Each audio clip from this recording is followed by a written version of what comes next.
Honorable Minority Whip, just confine your moving speech as you move this motion to the merits of having a special committee as opposed to the plenary. Just convince your colleagues thank you, Mr. why Speaker. you feel a special committee Thank you, Mr. Speaker. Mr. is Speaker, more effective compared to Mr. a plenary. Speaker, the Hansard will bear me witness. I will not stand here and assume to know the merits and demerits of the charges of the impeachment. Mr. Speaker, what I referred to is solely what you read as the charges. And the only way that I'm trying to persuade my colleagues is to be able to think critically about the position that they'll be given in this House to analyze the evidence which shall be induced in this House by the Assembly as well as by the county governor who is now being accused here. Mr. Speaker, I have demonstrated clearly, and this is why I want to plead with my brother, particularly Senator from Nandi, because we have sat in this chamber together. We have looked at documents and documents. We have played some videos here. Sometimes they don't play very well. When we were impeaching other governors, if you compare apples to apples, Mr. Speaker, you will find that the only time you can be able to give justice to an impeachment process is when distinguished men and women, 9 of them, 11 of them, who have been proposed, who we are proposing today, sit down, go through the evidence so that, even though this is a political process, Mr. Speaker, you clearly indicated, and this is as per Article 125 of the Constitution of Kenya, that whenever we sit, we have the same powers as the High Court. So, Mr. Speaker, I want to persuade this House, both sides of the divide, to consider giving these 11 distinguished senators an opportunity to go through the evidence. Mr. Speaker, I note clearly. Now, what is the point of order? Proceed and conclude, proceed. Mr. Speaker, I note clearly that the majority side proposed the members who sat on the previous committee. There is logic there, Mr. Speaker, because they got an opportunity to go through the evidence which were adduced by the Assembly when they were impeaching the governor. Mr. Speaker, I see wisdom there. I know, Mr. Speaker, that during the impeachment of Governor Wambora, the Senate of the Republic of Kenya had a committee of 11. And when the governor was brought back here... Order, honorable senators. Let us make progress. Proceed, Senator Ledama. Proceed. Thank you, Mr. Speaker. When, Mr. Speaker, please protect me from... Senator, you're fully protected. Can you proceed, Mr. Speaker. please? Mr. Speaker, I would wish that my brother would be able to go and take the Hansard of this House, because what I'm saying is factual. When Senator Boni Halwale, and I'm very happy to see him being proposed here to sit in this committee, and trust me, Mr. Speaker, this House will decide. And the beauty of this process going through our committee is because the Senate will be given a second chance, to be able to have a bite on the cherry, Mr. Speaker. Because the moment it goes to the committee, it will also be... Honorable senators, order. You will make those points when you're debating. I'm solely moving. Proceed. And I want to convince you... Reserve your comments to the contribution. Mr. Speaker, the beauty of me moving is that you have the liberty of saying yes or no. You can actually be able to say, I do not support the committee way, proceed, which will be Senator. the proper. So, Mr. Speaker, for me to be able to make out my case, I want to persuade senators. You represent 47 counties. You serve in committees. When you sit in these committees, most of the time you go through volumes of documents to be able to interrogate governors. If you do not take the time to be able to look at the evidence properly, you will be doing this House a disservice. Mr. Speaker, I sat on this same chair when we were removing Governor Mike Mbovisongo. And on that particular day, Mr. Speaker, the senators did not even have a chance to interrogate the governor who was being removed. The two lawyers made their cases there, and then after that, we went on camera. After going on camera, we came back in and we voted. I want to beseech these members, honorable members who are here. Well, I'm not discussing on the merits or demerits of the case. All I'm saying is that I'd like to persuade you to consider giving these 11, Mr. Speaker, can you please protect me from the back and forth shouts? Senator Cherargei. You only speak through the chair, so don't engage your colleague directly. You know, Mr. Speaker, I think we're all grown up. Just proceed, Senator Ledama. So, Mr. Speaker, I want to plead with you that ultimately the 47 delegations will make their choice.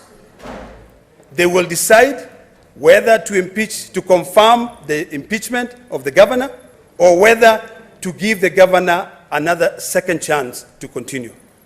The only thing that I want to persuade you today is that for the history of this nation, and also for the importance of this House, whenever you point a finger, remember that there is a finger which is pointing right back at you.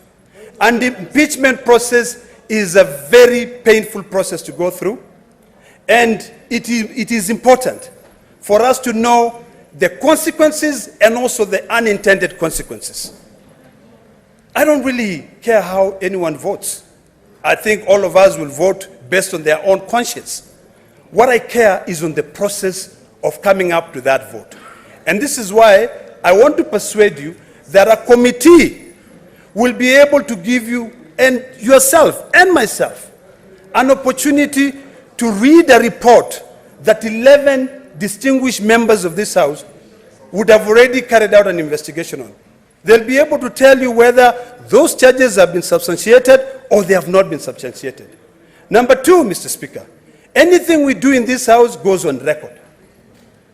I'm very happy to propose the committee way because of two reasons, so that I can be able to request my distinguished Senator Asigi to second. When we go through the committee, it will not be sitting here and listening to two lawyers. It will be our colleagues telling us that we went through the documentation and we found A, B, C, and D. And based on this, these are our observations and these are our recommendations. That is issue number one. Number two, Mr. Speaker, it will also give us an opportunity to be able to show Kenyans and the world who are watching that the Senate, even though it is not a court of law, can be able to carry out the functions. Please, let me finish, and then you can call your point of orders. Senator Cherargei, what is your point of order? The very last point of order on this matter.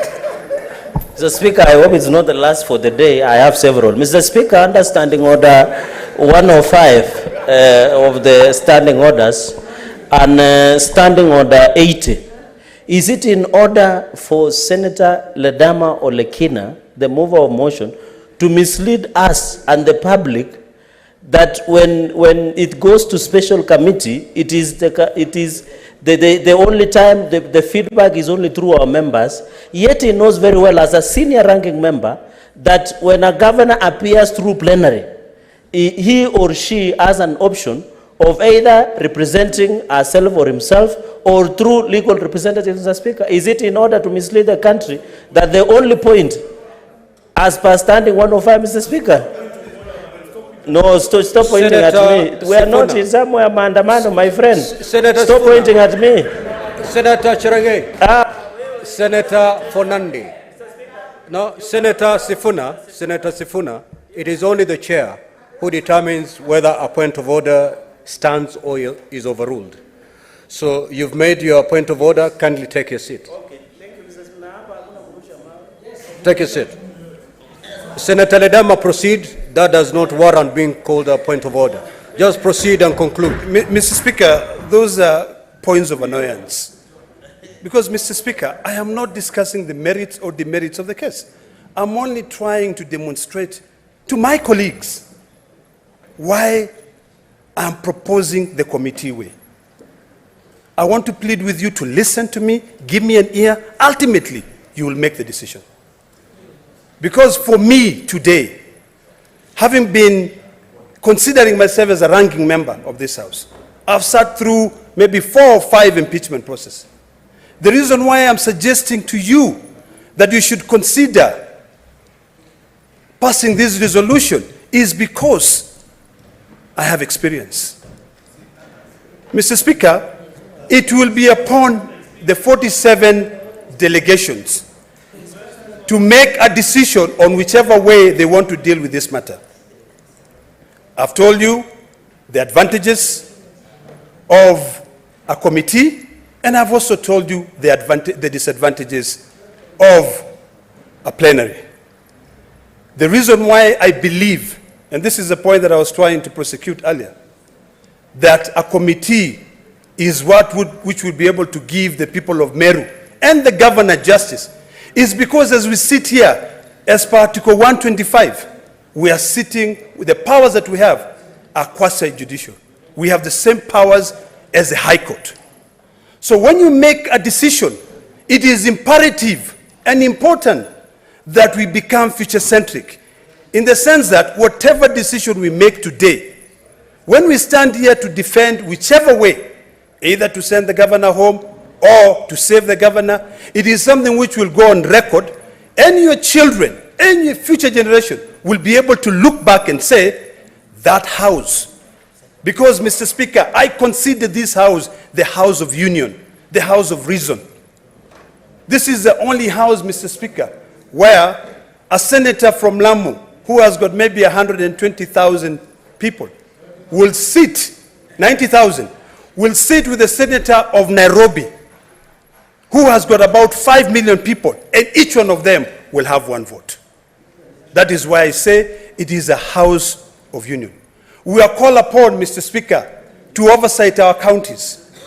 And that is the reason why we are the court that will decide, will be able to try. Because one thing I want to remind my colleagues is that we do not impeach a governor. The Senate does not impeach a governor. The governor is impeached at the county assembly. The only thing we do is to confirm the charges. We are sitting as judges. And that is why I'm pleading with you that for us to be able to understand this process very well, I'm pleading with you that we go the committee way, trust distinguished men and women who represent counties and who represent the Senate of the Republic of Kenya to go through the documentation, come back and tell us, colleagues, distinguished senators, this is what we have found. We do it very well. I'm one of those people who believe that sitting here, and you will see, you will go through the experience if you choose to go the plenary way. You will get bored here, you will walk out, the 2 lawyers will rant, they will say whatever they want to say, Senator Cherargei, through the Speaker, as I conclude. Order, Senator Cherargei, Senator Gloria. As you will have an opportunity to make your case. We are not in a soccer match where you can boo when you don't like the player. This is the plenary. Proceed. Mr. Speaker, as I conclude, I now understand why a former colleague said that if, let me quit it there. It is important for us to reason. And I want to plead with you, as I call my colleague, the distinguished Senator Asige, to be able to second this motion, to consider the committee way. Because today you're sitting there, tomorrow you'll be a governor. And when you are a governor, you'd want to be given an opportunity to be heard and to be given an opportunity for you to be able to be asked questions and represent. Finally, Mr. Speaker, as I move, I hope that wisdom will prevail and that The distinguished senator who was told that if the president was thinking like him, will not have a country, will actually see sense in all these that I'm trying to persuade you. Mr. Speaker, I beg to move and request none other than Senator Asigi to second.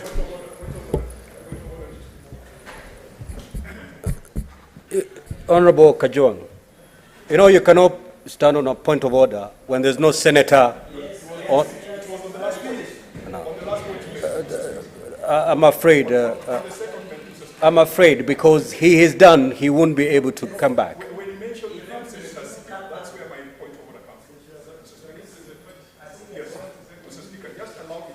Is it a point of order or you? He has moved a motion. He has called upon Senator Asigi to. All what's your point of order? Mr. Speaker, the tradition of this House is that when a member is nominated to be in a committee or a subcommittee and their names are on the order paper, they do not move the motion, they do not second the motion. Mr. Speaker, when I look at this list, I see the Honorable Senator Crystal Asige as being member number 10 of this committee. Is it in order, looking at the precedents and the traditions of the House, to have Senator Asige be the seconder? I think there could be 60 other senators who are perfectly qualified to second, and I have no problem with Senator Asige doing it, but Mr. Speaker, it has been our tradition that we don't do it that way. That point of order is sustained, and certainly Senator Asige cannot be the one to second this motion. Mr. Speaker, I appreciate the wisdom. Mr. Speaker, Order, senators. I appreciate the wisdom of my colleague, Senator Kajwang, and I love the fact that he's a stickler to the procedures, and that's all we're talking about here. So, Mr. Speaker, I beg to move and request Senator Sifuna to second.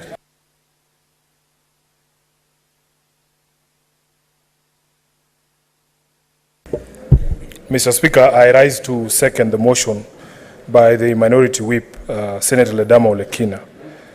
And allow me to begin with the words that you used in your communication this afternoon, Mr. Speaker, that in fact, this is a fundamental process in good governance and upholding of democracy. And I remember you calling us to order, Mr. Speaker, and that we treat this particular process with the highest level of responsibility. I do not take my duties as a senator of Nairobi lightly, and especially not when it comes to the process of impeachment of a governor. Mr. Speaker, I consider myself more a debating machine than a voting machine. I don't want to allude anything on any other senator, but for me, the reason I'm in this House is first to debate before questions are put to the vote. And that those people or the colleagues who insist, Mr. Speaker, on straight up going to the vote are doing themselves a disservice, because there's a song that I like by one Emily Sunday. She says, if you can never sing your song, how are we supposed to learn it? I would want to hear my colleagues debating and convincing me why of the two options that are available to the House, Mr. Speaker, the plenary is the best. For me, I'm here to do one thing and one thing only. First of all, I want to thank this SBC, because this debate in the morning, we were asking ourselves whether we should recommend or whether we should make available both choices for the House. And in fact, in the wisdom of the chair, you rule that this is a choice for this House, that both of those choices must be put before the members, let the debate ensue, and people convince each other as to why one is better than the other. Mr. Speaker, I also have the benefit of having been a member in the last impeachment process of Governor Kawira. That committee was very ably led by my colleague from Kakamega, Senator Khalwale.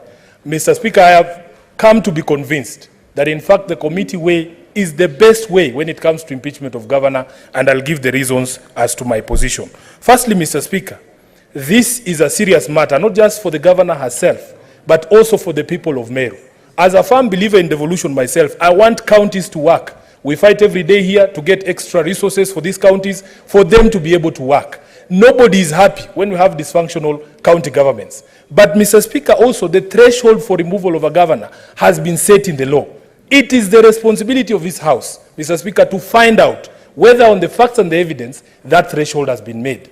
And in my submission, Mr. Speaker, it is close to impossible in an interrogation such as the one that happens in plenary to establish the facts and the law of the allegations and whether that threshold has been met. Number two, Mr. Speaker, I believe that that responsibility of oversight of counties, and especially of impeachment of governors, is placed on the entire House, all the 67 of us.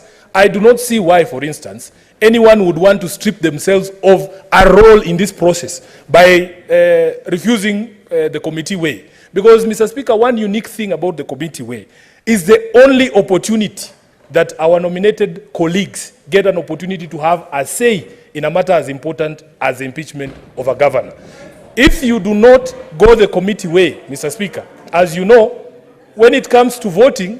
Order, Senator Gloria. Proceed, Senator Sifuna. When it comes to voting, Mr. Speaker, only the heads of delegations at the plenary will get to vote. This is a matter that it should be common knowledge to anybody sitting in this House, unless you don't know where you are. Mr. Speaker, the point that I was making is this. If we want to interrogate the evidence, to sift the noise, because there's been a lot of noise in social media and on the mainstream media about what is happening in Meru, I would beg this House not to join the cacophony of noise just for the sake of joining. That we do a proper analysis of the evidence, we do a proper analysis of the facts, and reach a determination that will be in the best interest of the people of Meru. I have never experienced a plenary, but those of us, our colleagues who have been there, have advised that some of the privileges, like for instance, when we were sitting in the last committee, and Mr. Speaker, I honestly would wish that you bring Senator Cherargei to order, because he is in the habit of shouting at people when they are talking here. If he has a point of order, let him raise it in the manner Senator Cherargei, I'm giving you the final warning for the day.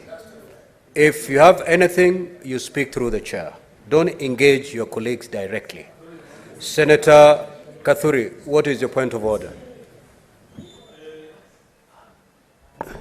Thank you, Mr. Speaker. Mr. Speaker, the move and the second of this motion has severally mentioned Meru County, that they know what is best for Meru County. If there is anyone who knows what is best for Meru County, is none other than Kaduri Murungi. I wish they had consulted me, because they are advocating Meru issues in a very different manner. So when you are either moving or seconding, give your reasons without mentioning the great Meru County, tafadhali. I beg.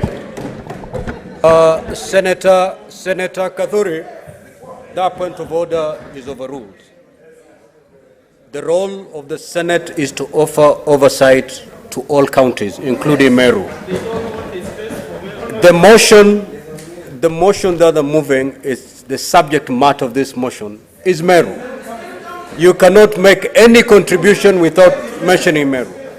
So, Senator Sifuna, kindly proceed to... I thank you, Mr. Speaker, for that protection. And by the time the matter is brought to us, it is an indication of a failure of leadership in the county of Meru. So we are here to deal with your problems you should have sorted out at home. Mr. Speaker, let me conclude by saying that is the work of the Senate. It's a constitutional mandate of the Senate. Senator Sifuna, I will not allow you to start throwing jabs. Proceed to conclude. I conclude, Mr. Speaker, although the jab has already landed, I can see it's working, to withdraw the jab. Mr. Speaker, I want to beg this House that in fact, let us go the route of a committee that will enable us to be able to interrogate the facts, to interview witnesses. Senator Khalwale will bear me witness that the last time we were in this committee, similar committee, Mr. Speaker, the witnesses would take oath there, and you would subject them to cross-examination. And the people who have experience with the plenary, Senator Ledama, unless he was misleading me, has told me of a different story when it comes to plenary. You will not be able to do the sort of cross-examination that you would get opportunity to do in committee. And Mr. Speaker, if indeed we are going to follow your words of exercising the highest level of responsibility in this particular matter, knowing what is at stake. And by the way, we never pretend to know what is best for the people of Meru. We said we must undertake our function, our constitutional function, in a manner that is in the best interest of the people of Meru. That is not to pretend that we know better or more than those who come from there. Therefore, Mr. Speaker, with those many remarks, I want to second this motion and hope that our colleagues will adopt the same and proceed in that particular fashion. I thank you, Mr. Speaker. Honorable Senators, kindly take your seats. Senator Omtata, unaleta matata. Tafadhali ka. Senator Karen.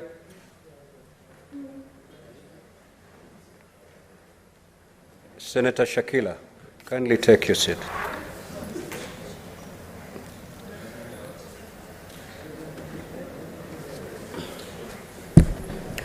So, honorable senators, I will now proceed to propose the question. Whereas pursuant to Article 181 of the Constitution, Senator Karen, order. Senator Cherengei.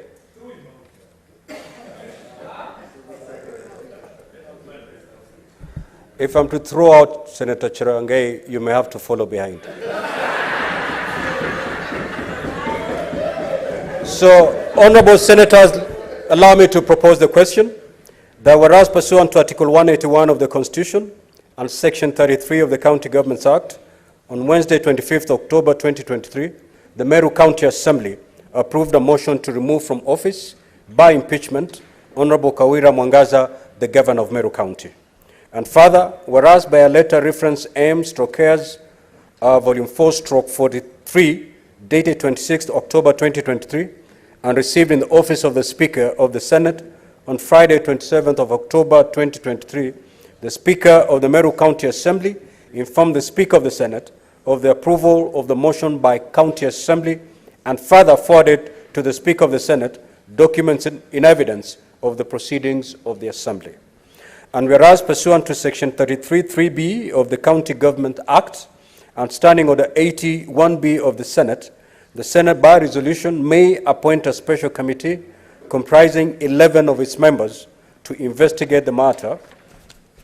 Now, therefore, pursuant to Section 33(3)(b) of the County Governments Act and Standing Order 81(b), the Senate resolves to establish a special committee comprising the following senators: Senator Dr. Boni Kalwale, Senator Jackson Mandago, Senator Karungo Thangwa, Senator Esther Okenyuri, Senator Ali Roba, Senator Peris Tobiko, Senator Enoch Wambua, Senator Abdul Haji, Senator Okoit Omtata, Senator Crystal Asige, and Senator Shakila Abdallah to investigate the proposed removal from office of the Governor of Meru County and pursuant to Standing Order 82 to report to the Senate within 10 days of its appointment on whether or not it finds the particulars of the allegations against the Governor to have been substantiated. Now, honorable senators, we will proceed to call any interested senator to make their contribution on this motion. What is the point of order, Majority Leader? Speaker, sir, I rise pursuant to Standing Order number 111.1 on limitation of debate. This is a simple procedure which we need to agree whether to proceed by way of committee or by way of plenary. Mr. Speaker, I propose that within 3 minutes you will have convinced the House to either agree or disagree with you. Therefore, if that finds favor with my colleagues, we can limit that so that as many colleagues as possible can speak on this matter. Mr. Speaker, I invite Senator Karen Nyamu to second. Mr. Speaker, I second. Now, honorable senators, we need not really debate the motion. We can strike a consensus that we each speak for 3 minutes.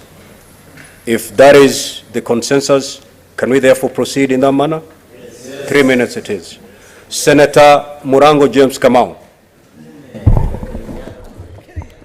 Asante sana mstahiki Spika kwa kunipa hii nafasi. Ya kwanza nimesimama hapa kimasomaso mchana peupe kupinga mswanda ulioletwa na kiranja walio wachache katika bunge hili. Kwanza mstahiki Spika, nadhani sisi sio kama jongoo, kwa hivyo tuna vichwa vyetu tunafaa kufikiria. Niseme ya kwamba kawaida ambayo imekuwa sasa nikawaandika katika bunge hili la Seneti ni kwamba wakati mswada umeletwa sana sana ambao unafaa kuungwa mkono na pande zote mbili, anayeleta ule mswada anakuwa kiongozi wa wengi, na sana sana naona akiita kiongozi walio wachache kuunga mkono ule mswada.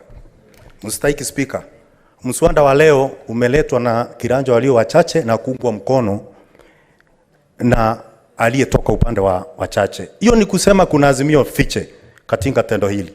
Kwa hivyo Mstahiki Speaker, mimi nimesimama hapa niseme ya kwamba sisi wengi ambao ni vijana katika bunge hili la Seneti pia tunafaa kupewa nafasi ya kusikiza, kunusa, kuonja na kusoma katika mswada ambao unaletwa katika bunge hili. Mstahiki Speaker, Mstahiki Speaker, niseme ya kwamba ukiangalia katika orodha ya wale watu wamewekwa pale, katika upande walio wengi ni wale watu ambao walikuweko wakati ule ambao gavana wa Meru aliletwa katika jumba hili la Seneti. Na kwa hivyo tunataka kusema ya kwamba hiyo inanyima nafasi maseneta wengi vijana kutoka pande hii walio wengi, na kwa hivyo ningeunga mkono kwamba tuletewe mswada kwa walio wengi. Mstahiki Speaker, sitaki kukumbaliana kwa kusema ya kwamba wakati gavana atakuja katika bunge hili hataweza kusikizwa kwa njia inayofaa. Ukienda katika bunge la Wandi la Gatuzi la Meru, wote wakilishi wadi 29 walisikiza na wakapitisha, 59 walisikiza na wakapitisha. Hiyo ni kusema sisi hatujafika hata hiyo, hatujafika 69, Mheshimiwa Speaker. Kwa hivyo mimi ningeomba ya kwamba upande walio wengi tusifuate mkondo kama samaki aliyekufa, tuweze kufikiria, tuletewe mswada katika bunge la Seneti, sisi wote tuweze kusikiza, kuchangia na kufanya maamuzi mbele ya kila mtu akiona, Kenya nzima ikitazama. Asante sana Mstahiki Speaker. Napinga. Senator Osotsi.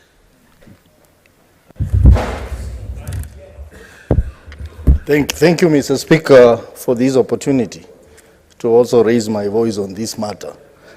Mr. Speaker, this is not the first time this House is debating this particular motion. You remember we had a similar motion on the matter involving the impeachment of the Meru governor.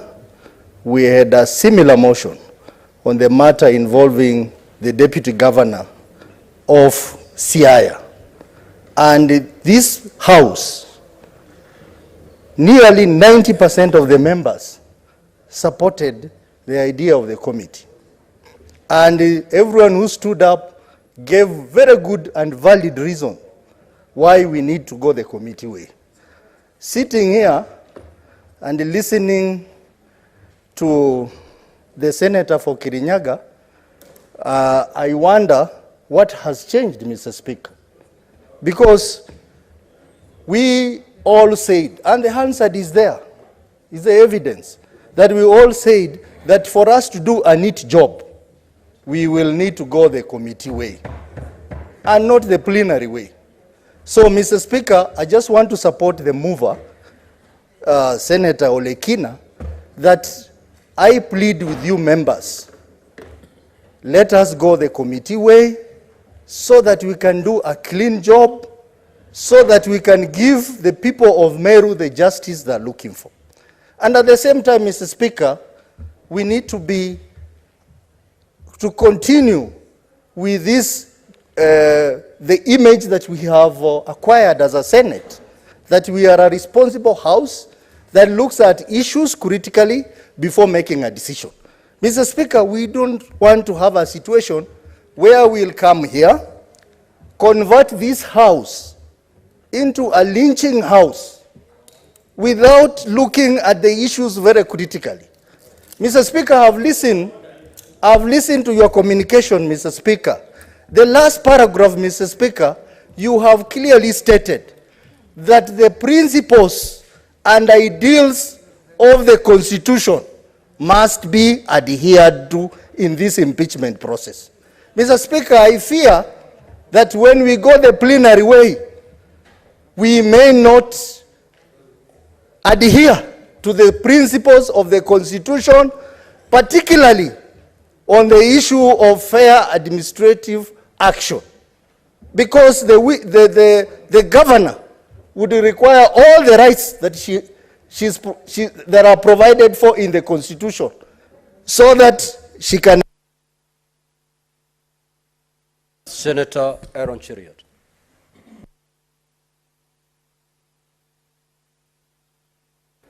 Thank you. Mr. Speaker, I have three quick things to say. But let me be clear from the onset that first, I rise to oppose this motion. Mr. Speaker, I rise to oppose for three simple reasons. Number one, as a leader in this House, I must learn to keep and honor my word. When I moved the motion in December last year to set up the committee, I was quite clear and still hold the same position this afternoon, Mr. Speaker, that there is no method that is better than the other. Anybody trying to peddle that kind of argument, in my opinion, Mr. Speaker, is misleading the House. I say that as a ranking member. I have participated in both plenary and committee impeachment hearings. And I can tell you without a doubt, Mr. Speaker, that both processes are fair, they are sound, they have a good legal basis, and they deliver the best result for the specific county that is before the House.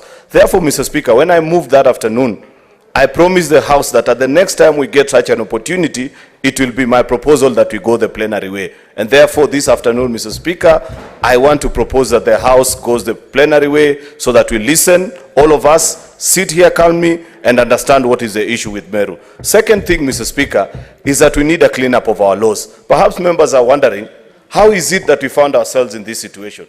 We found ourselves in this situation where this motion is being moved because, unfortunately, under our own standing orders, standing order number 80 and section 33 of the County Governments Act, Mr. Speaker, unfortunately, there is no procedure of directly going to committee. You must first, going to plenary, you must first reject a committee and then you find yourself in the plenary way. It is my proposal and submission before this House, Mr. Speaker, that at the end of this process, we must move a cleanup of our standing orders and that law so that we can provide it in a fair and a cleaner way so that the House makes a decision.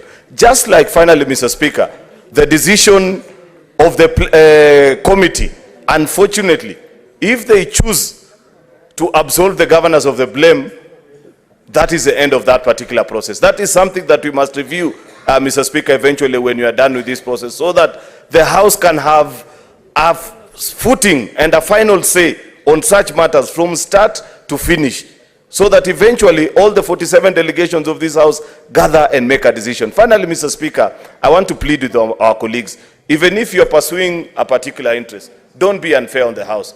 Don't cast aspersions to the House and believe that for whatever reason, members will suddenly not reason that the only way you can concentrate is if you're reduced from being 67 to only 11 of you. I don't think that is fair to the House. The same way I will sit at a... Senator Haji Mwenye Faki. Asante Mheshimiwa Spika kwa kunipa fursa ya kuchangia mswada huu. Mheshimiwa Spika, kubanduliwa mamlakani kwa gavana kwa kupitia njia ya impeachment ni jambo muhimu sana na jambo ambalo linatoa matatizo makubwa kwa yule ambaye anabanduliwa. Kwa sababu ukibanduliwa mamlakani ina maana kwamba huwezi kukaa katika ofisi ya umma kwa kazi yoyote ile ambayo utakuwa una nia ya kuifanya. Kwa hiyo Mheshimiwa Spika, ni lazima tumpe yule mhusika nafasi nzuri ya kuweza kujitetea kutokana na mashtaka ambayo yanamkabili. Mheshimiwa Spika, njia ya kamati ni njia mwafaka kabisa ambayo inampa mhusika nafasi nzuri ya kuweza kujitetea na kusikiza yale mashtaka ambayo yataletwa mbele yake. Mheshimiwa Spika, japokuwa Seneti nzima, yani kupitia kwa hadhara, yani plenary, ina nafasi sawa na kamati, Mheshimiwa Spika, lakini tumeona katika historia ya impeachment ya Mheshimiwa Sonko, Mheshimiwa Waititu, hawakupata fursa nzuri ya kujieleza kwa sababu kazi yenyewe ni nyingi na inatakana ifanyike kwa muda wa siku 2. Mheshimiwa Spika, wiki iliyokwisha hapa tulikuja mawaziri wawili walirudi bila kupatikana kwa kuwa tulikuwa hatuna quorum katika bunge hili. Mheshimiwa Spika, tukikaa hapa siku ambayo itakayotakana kukaa, na tunajua mara nyingi asubuhi wa maseneta huchelewa kufika katika bunge hili. Kwa hiyo Mheshimiwa Spika, itakuwa ni aibu kwamba nafasi ya kusikiza kesi inaendelea, wale ambao wataamua kesi hawako mahakamani, lakini kesi inaendelea kusikizwa bila ya wale watakaoamua kuwako mahakama hili. Mheshimiwa Spika, mimi naona njia mwafaka ni kuwa na kamati, na kamati ile ni maseneta wote, wale ambao watachaguliwa ni maseneta kama maseneta wengine. Mheshimiwa Spika, hii kadhia ya kuweza kubandikia kamati masuala ambayo hayakuweza, kwa mfano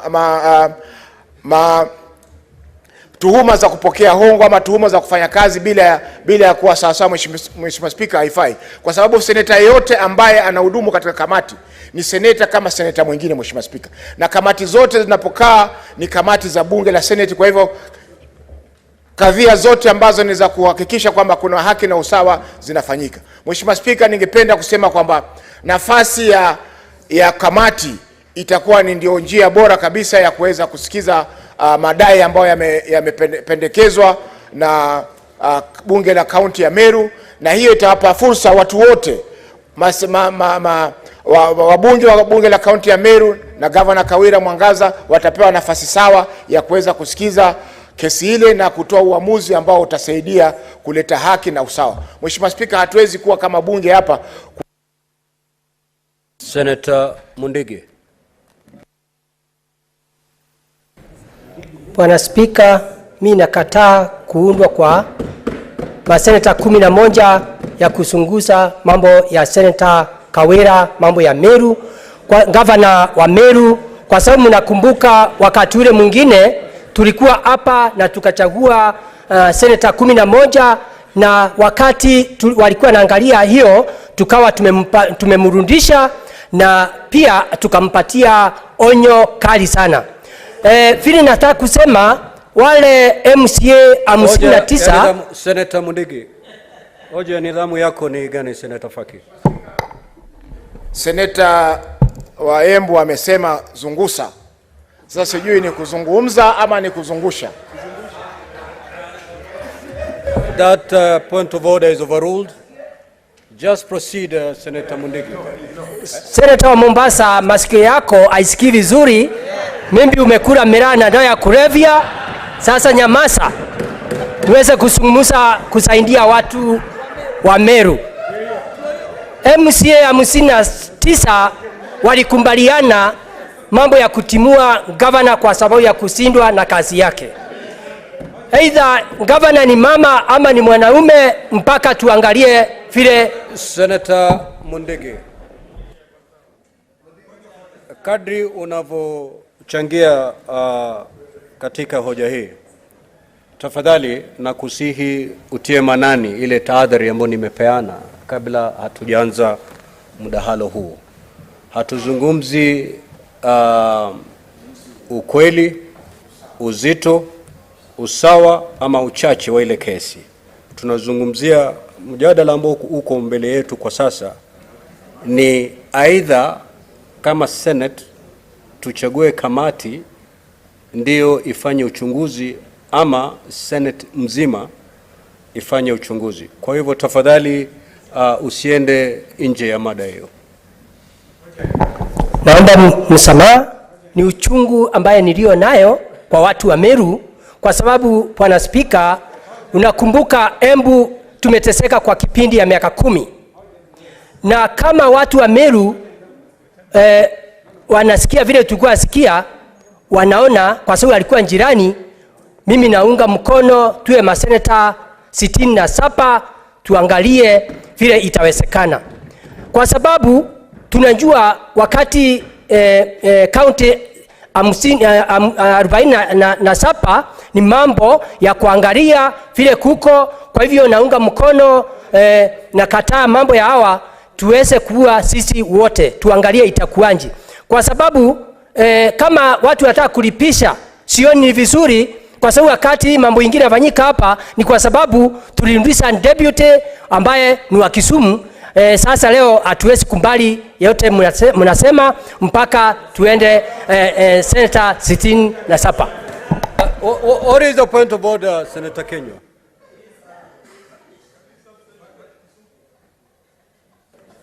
Bwana Spika, nilimsikiza Mheshimiwa Mundigi akisema kusingizia kwamba senator kutoka Mombasa anaweza kuwa anatumia madawa ya kulevya. Hakumsikiza Bwana Spika.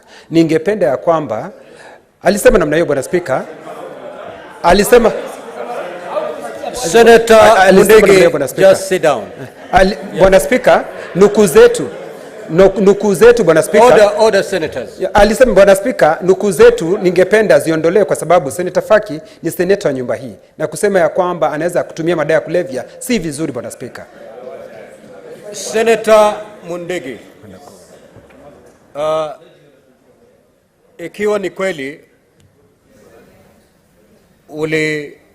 ulizungumza matamshi hayo kwamba senator wa Mombasa, Senator Faki anatumia madawa ya kulevya, itabidi usimame utoe katika nakala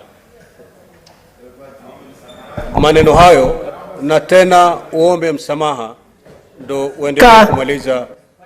Naomba msamaha kwa rafiki wangu Senator wa Mombasa.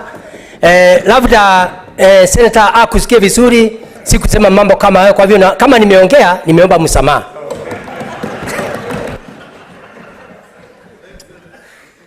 Senator Eddie Okech.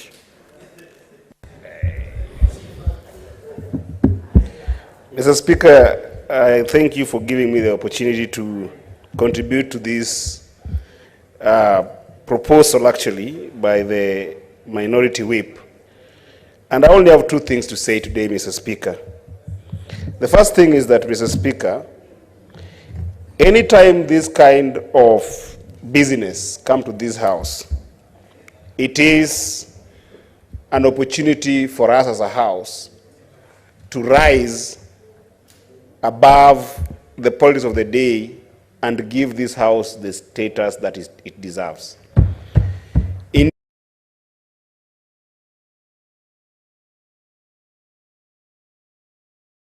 better way between the two ways.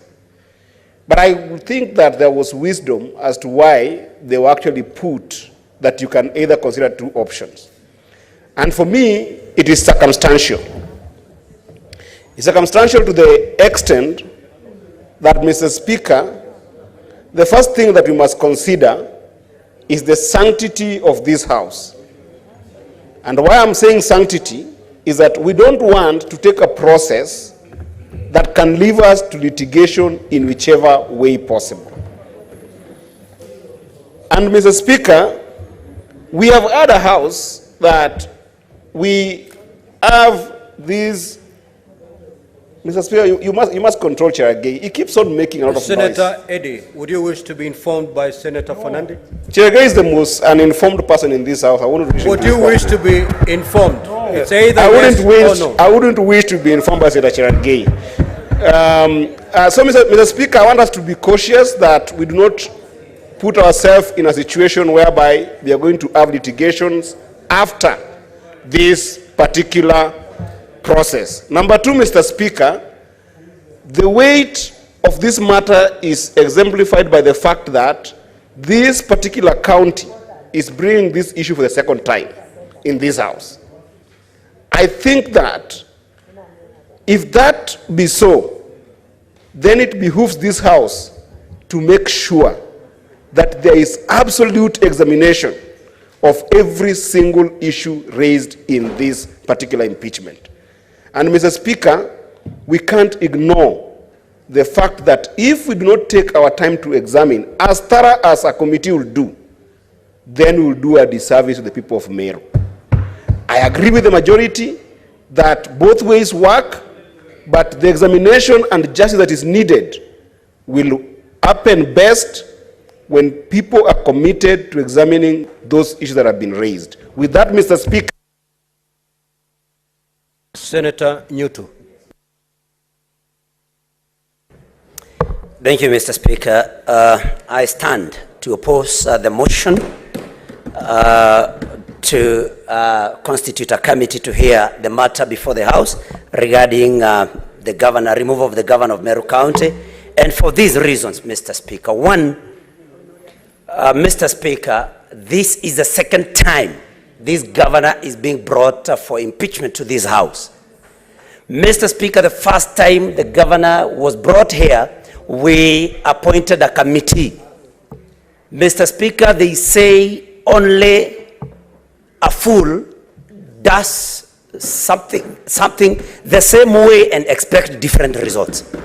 And Mr. Speaker, because for the first time we followed the committee way, and this is the same governor, I think, Mr. Speaker, it would only be fair that this time round we try a plenary, Mr. Speaker.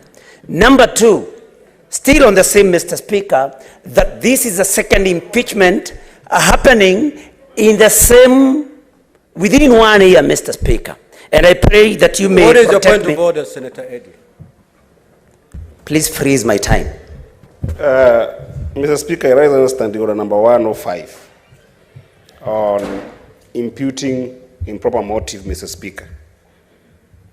The senator of Murang'a has just said that when this matter first appeared before us in this House, we tried a committee, and therefore it's a justification enough for us to go the plenary way. Is he imputing that the committee that did the work in the previous matter did not do the right job? Is that what he's implying? And even use the word like stupid in terms of the processes, Mr. Speaker, and fools, Mr. Speaker. Is he suggesting that the committee that was anointed by this House and given that task to do the other time was not proper? And does he want a different outcome because that committee did not do a right job? Senator Newton. Thank you, Mr. Speaker. I wouldn't have wanted to spend most of my time responding to standing orders. But, Mr. Speaker, I did not say, and I think it's very important for members to listen keenly. I said, they say, they are adages, Senator, through the Speaker, only a fool does the same thing every time and expect different results.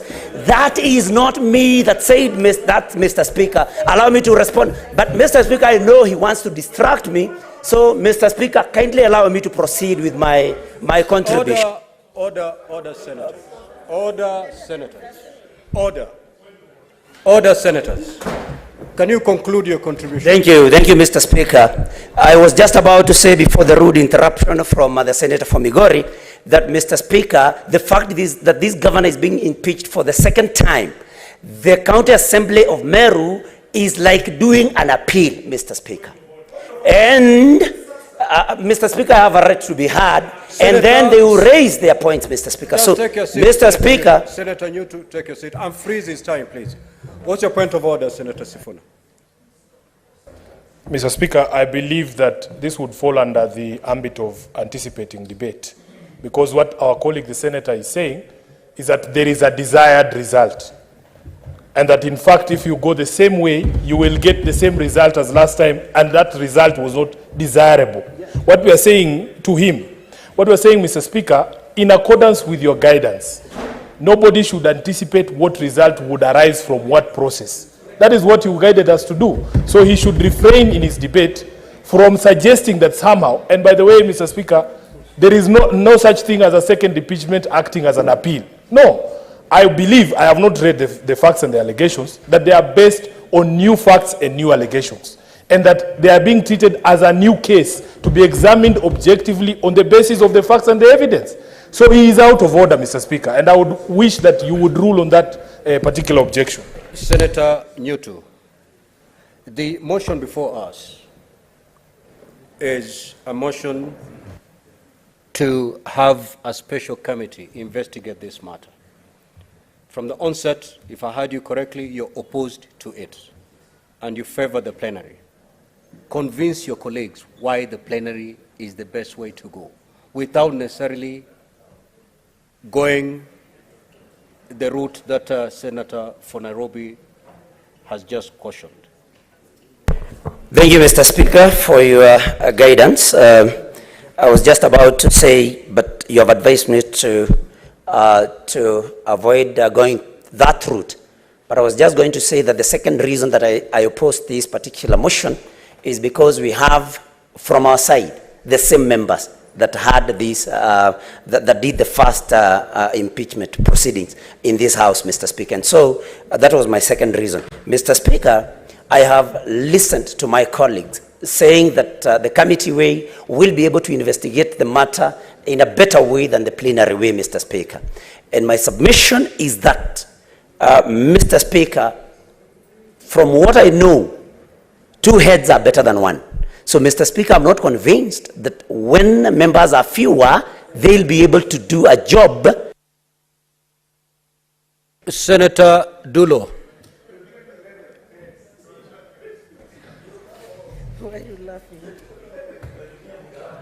Thank you, Mr. Speaker. Mr. Speaker, I rise to oppose this motion. Mr. Speaker, I believe we have moved, or rather we had 2 impeachment since inception of this particular House. And I think in the last 2 impeachment, we have gone committee way.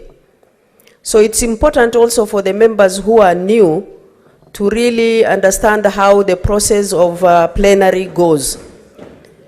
Number 2, Mr. Speaker, it is only fair for the members of public also to understand how impeachment is carried in the Senate in a plenary. Because when we go committee way, it's the committee to sit, deliberate, and it is brought to the House whether the charges are sustained or otherwise. Mr. Speaker, I think according to me, the best way to go for the purpose of transparency in the public glaring, that plenary is the best way to go so that members of public can follow the debate and see where the problems are. Personally, I support plenary, and that will be fair to the county assembly, to the people of Meru, to the person who is impeached. Therefore, Mr. Speaker, I think, according to me, and I believe having sat in plenary and also committee in the last 2 Senates, the best way to go is plenary. I oppose the motion. I thank you. Senator Wafula. Asante Mheshimiwa Spika kunipa wakati huu kuchangia. Mheshimiwa Spika, wakati gavana huyu alikuwa hapa kujitetea alipoletwa hapa na kaunti yake husika, gavana huyu aliponea chupu na utetezi wake ulifanywa katika kikao ambacho hatukuwepo, lakini kwa sababu ya uamuzi wa jumla, uamuzi wa seneti kwamba waliokubaliana nayo pia si tukubali, tukakubali shingo upande. Mheshimiwa Spika, watu wa kaunti hii wana mambo ambayo wangependa kusikia yakitajwa, yakijadiliwa, yakizungumziwa peupe mchana. Watu wa kaunti hii wanataka kujua rafiki yao ni nani, asiyekuwa rafiki yao ni nani. Watu wa kaunti hii wanataka kujua seneti inajua yanayoendelea katika kaunti yao ama hapana. Watu wa kaunti hii wanajua kwamba katika majadiliano ya watu wachache kuna mazungumzo ya chini kwa chini ambayo hao hawahusiki. Leo wana nafasi kusikia wazi wale wanaoitwa madaktari, wanaoitwa maprofesa, wale ambao ni walimu, wadhihirishe uwezo wao wazi mchana kadamnasi ya umma. Ni wapi ama ni shinikizo zipi zinahakikisha kwamba wanapata haki ama wanapata nafasi ya kujieleza, kwa sababu Senate ni jumba la kutetea ugatuzi. Iwapo viongozi kama MCAs wamekata kauli kwamba lazima Pilato awape nafasi wasulubishe Barnaba ama wasulubishe Yesu, sisi ni nani, Mheshimiwa Spika, tuje hapa tuchukue nafasi yao kana kwamba hawana akili, si watu timamu kuamua hatima yao. Mheshimiwa Speaker. Senator Fuller, you are out of order to the extent of that particular statement. Naomba msamaha, naomba kuondoa. Lakini kabla sijakaa, Mheshimiwa Speaker, watu kwetu usema fisi aliambia jiwe, japo umenyamaza lakini umesikia. Asante Mheshimiwa Speaker. Senator Asige. Thank you very much, Speaker. First of all, I'm not too sure why Senator Kajwang would have wanted to block me from supporting my whip. However, he is very well aware that I am a musician, and an award-winning musician at that, and my voice will be heard one way or the other. Mr. Speaker, please Order, do. I will sing, but I will sing on Friday 3rd at Orchid Lounge for all of us. So please come. That's where you'll find me singing this week. Mr. Speaker, I support this motion. And I've heard arguments about promises that have been made in the first impeachment motion, and now they want to be fulfilled here. But, Mr. Speaker, I will remind the House that this is not the second motion, this is the third. If a promise was supposed to have been fulfilled, it should have been done so in the impeachment of the DG of Siaya. That has now come and gone, so for me that does not hold. Second, it's also been argued that the same members from the majority side are being recycled in this committee. However, Mr. Speaker, to me, that sounds like an internal wrangle, an internal communication and conversation that should have been had with senators from the majority side, with their leader, and not something that should be brought to this House as part of the debate, because Mr. Speaker, Meru does not want to know who is being recycled or not. Meru does not want, the governor does not want to know, and neither do we, Mr. Speaker. I think that is something that should have been lobbied and persuaded internally for the majority side. Mr. Speaker, I also believe that committee is the correct way to go, because interrogations will be had, and and the evidence, thank you, will be combed through in a much more succinct way than if we are sitting here throwing mud at each other, slinging at each other in terms of our debates, and then of course wasting the precious time of this honorable House. Mr. Speaker, I just want to reiterate the importance of giving somebody, in this case, the governor of Meru, a fair hearing, and that will be done if, in my opinion, 11 people sit down, put their heads down and focus on the evidence and interrogate this matter to its conclusion. And thereafter, the House will have an opportunity to vote either for or against whatever the committee decides. Mr. Speaker, I want to again reiterate that I support the motion, and I thank Senator Kajwang for giving me, even though not in the first instance, this instance to do so. Senator Mutembei.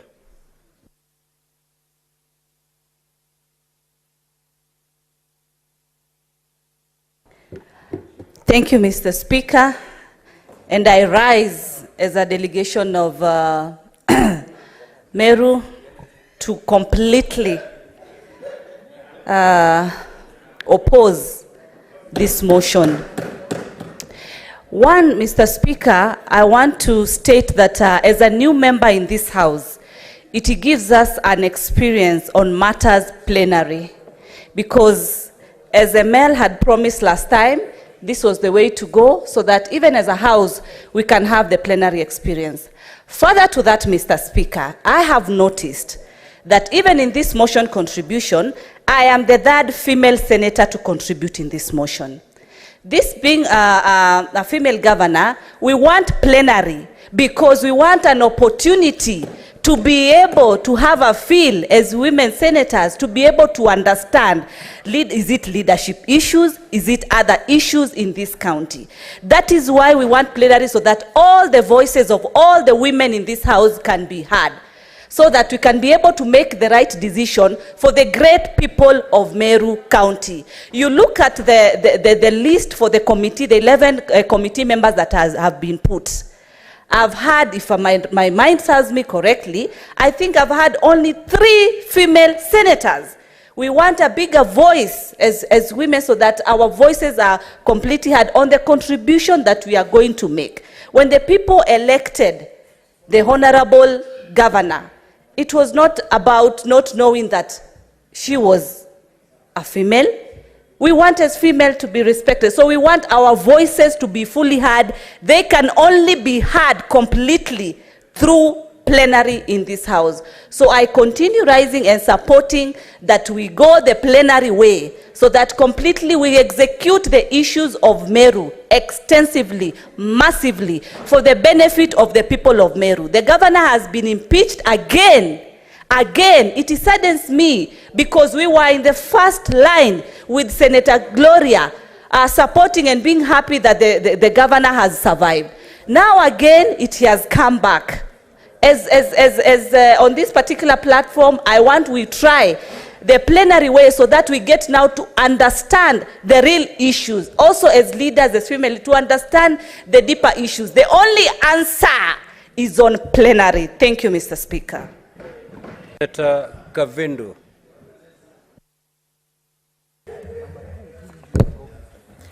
Asante Bwana Spika kwa kunipa hii fursa niweze kusupport hii motion ya kwamba hii impeachment ipelekwe kwa committee. Na Bwana Spika, nimesikia wengi wakisema ya kwamba hii impeachment motion ikipelekwa kwa committee haitapata haki. Hii inamaanisha kwamba zile petitions zote na statements na motions zinaletwa hapa na zinapelekwa kwa committee hazipati haki. Hazipati haki kabisa. Zinapata haki, ninaamini zinapata haki, na kwa hivyo Bwana Spika, nina support hii motion ipelekwe kwa committee ili watu wa Meru waweze kupata haki yao, na pia Governor Kawira aweze kupata haki yake na wawe na wakati wa kuwasikiliza vizuri. Bwana Spika, nimekaa kwa committee ya impeachment mara mbili. Hii ya Kawira imekwisha na ingine ilikuwa ya Western, ilikuwa ya Northeastern. Bwana Spika, pale kuna wakati mwema sana wa watu kusikilizwa. Kama ni governor asikilizwe, kama ni malalamishi ya MCAs na watu wa Meru pia wasikilizwe vizuri kwa makini. Na kwenda kwa committee haimaanishi ya kwamba watu wa media hawezi kuja pale, watu wa Meru wakaweza kufuata kabisa kile kinatendeka kwa committee. Mimi niko kwa committee ile ya Bomb Blast 1998 na kila wakati munaona kwa media. Kwa maana tunaita watu wa media pale kuja, itakuwa wazi hata kwa committee. Nina support iende kwa committee. Asante Bwana Speaker. Senator wa Matenga. Thank you very much, Mr. Speaker. I rise from the onset to oppose. Mr. Speaker, sir, I am quite perturbed by the mathematics that have been done in this House. I thought, Mr. Speaker, sir, that a bigger number will give us a wider base of knowledge. Mr. Speaker, sir, 11 members cannot and will never possess the knowledge that the 67 members in this House must have. As has been mentioned, my colleagues, Mr. Speaker, I do not want to repeat that this is the second time that the governor will be coming here, and therefore it is very important that the whole nation, indeed, and specifically women in this country, get to follow the issues so that it will never be blamed on the Senate that it was a gendered issue. Mr. Speaker, sir, the only opportunity that we have is to open up for everybody, for all the 67, including our colleagues, the women, so that it will be said that the Senate did justice to the people of Kenya, to the people of Meru, and most importantly, to our daughters who are also aspiring in the future to become leaders. Mr. Speaker, sir, when I hear the names of the 11 members, I must admit that we do not have two sets of brains. That one you leave when you're going to the committee and the other one that you take when you're going to the plenary. Mr. Speaker, we use the same brains. Whether we are 11 here in the House or we are the whole House. Mr. Speaker, sir, it is important. This is an emotive issue and we must consider the weight it carries by going the plenary way so that the whole Republic of Kenya will know that indeed this senior House, this superior House has the composition to deliver justice not only to Kenyans but of course to the future generations. And I want also to be very future-centric. We need to give the confidence of all our daughters who aspire to become readers that indeed the House of Senate can deliver justice by opening this so that it will be discussed in clear daylight for everybody to take home. Mr. Speaker, I oppose. Senator Maruma. Yeah, thank you, Mr. Speaker, for this opportunity to support the motion by Senator Lekina. Firstly, I would like to say, Mr. Speaker, that both ways, plenary way and committee way, are provided for in the standing orders. However, Mr. Speaker, one of them is better than another in terms of how we approach the proceedings. Mr. Speaker, when you go the committee way, we have an opportunity to have an in-depth understanding of the cases because we interrogate the documents better when we are fewer, Mr. Speaker. We had opportunity, Mr. Speaker, to go through the same petition of Kawira Mwangaza, Honorable, when we were led by Senator Boni Khalwale, Dr. Boni Khalwale. And I think the work that was done in that committee was a sterling job. We looked at the documents very soberly, and we came up with a finding that the allegations were not substantiated. When you went to the committee way, in the case of Deputy Governor for Siaya, again, the committee that was there looked at the documents, and there were some allegations that were substantiated. But again, there was opportunity when you came to plenary, again, to overturn the findings of the committee, and Honorable Odol was let off the hook. So, Mr. Speaker, I think both ways are okay because they're allowed in the standing orders, but it's better when you use a committee because then we can interrogate the issues much better to have a close understanding and a better understanding of the issues. Mr. Speaker, when I saw the list from the majority side, I knew we were set. It was a poison chalice because the same members who had participated in the other petition for Kawira Mwangaza were the same people who were put in the committees. So I knew they were set so that they can be disenchanted, so that they can be disenfranchised and vote against the committee way. So I think, Mr. Speaker, I would be waiting for the vote, but most likely, if we go the committee way, then you can give the people of Meru the justice that they require, Mr. Speaker. I support, Mr. Speaker. Senator Chute. Thank you very much, Honorable Speaker. Let me use the word of Senator Maruma. Thank you very much for noticing the issue of the 6 members. And Senator Ledama should have known this. And I think we don't need to waste a lot of time. Mr. Speaker, Article 181 is very clear. It talks about the impeachment of a governor. Standing Order 80B1 talks about special committee. B2 talks about the plenary. Mr. Speaker, 7 governors were impeached since 2013, starting from Governor Wambora, Governor Chepkwony, Waititu, Anne Waiguru, Mike Sonko, Mohammed Abdi from Wajir. This is to notify Senator for Machakos. We don't have a governor, a county called Northeastern. We have a county called Wajir. That is where Mohammed Abdi comes from, was impeached. And the latest governor to be impeached now is Senator Kawira Mwangaza from Meru.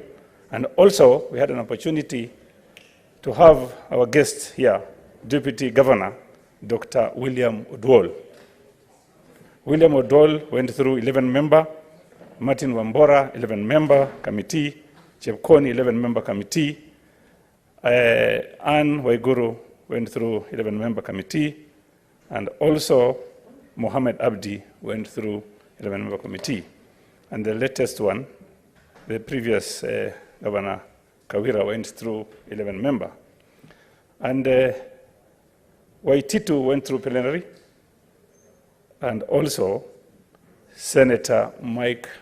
Governor Mike Sonko, Sonko's impeachment went through plenary. Mr. Speaker, these methods are all okay. And I don't want to say I will support it or oppose it. But I would want to ask our brothers on the other side, let us not argue on this. Let's go plenary way, because it's an experience for some of us also to learn this process for new members like me and others, and those members who didn't go through this process. I will request kindly, let's follow this process and have plenary way. Thank you very much, Mr. Speaker. Senator Kajwang. Mr. Speaker, as I rise to comment on this motion, the leadership of this House, and those are the gentlemen and women we have put in the Senate Business Committee, should spare us this agony that we are going through. Mr. Speaker, this debate has not helped to educate anybody. It has only helped to expose the bias amongst the judges sitting in this House. Senators will be sitting as judges, and the bias is clear. Everyone who stands on my side supports, everyone who stands on the other side opposes, and yet we have not even heard the case. We have only read the charges.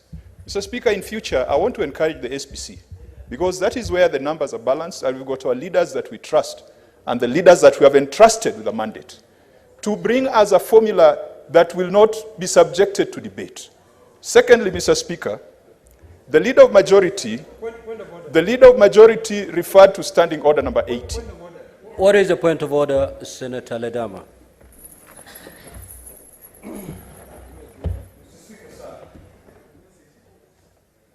Mike. Mr. Speaker, sir, I rise on Standing Order number 80, which is the standing order that we are prosecuting.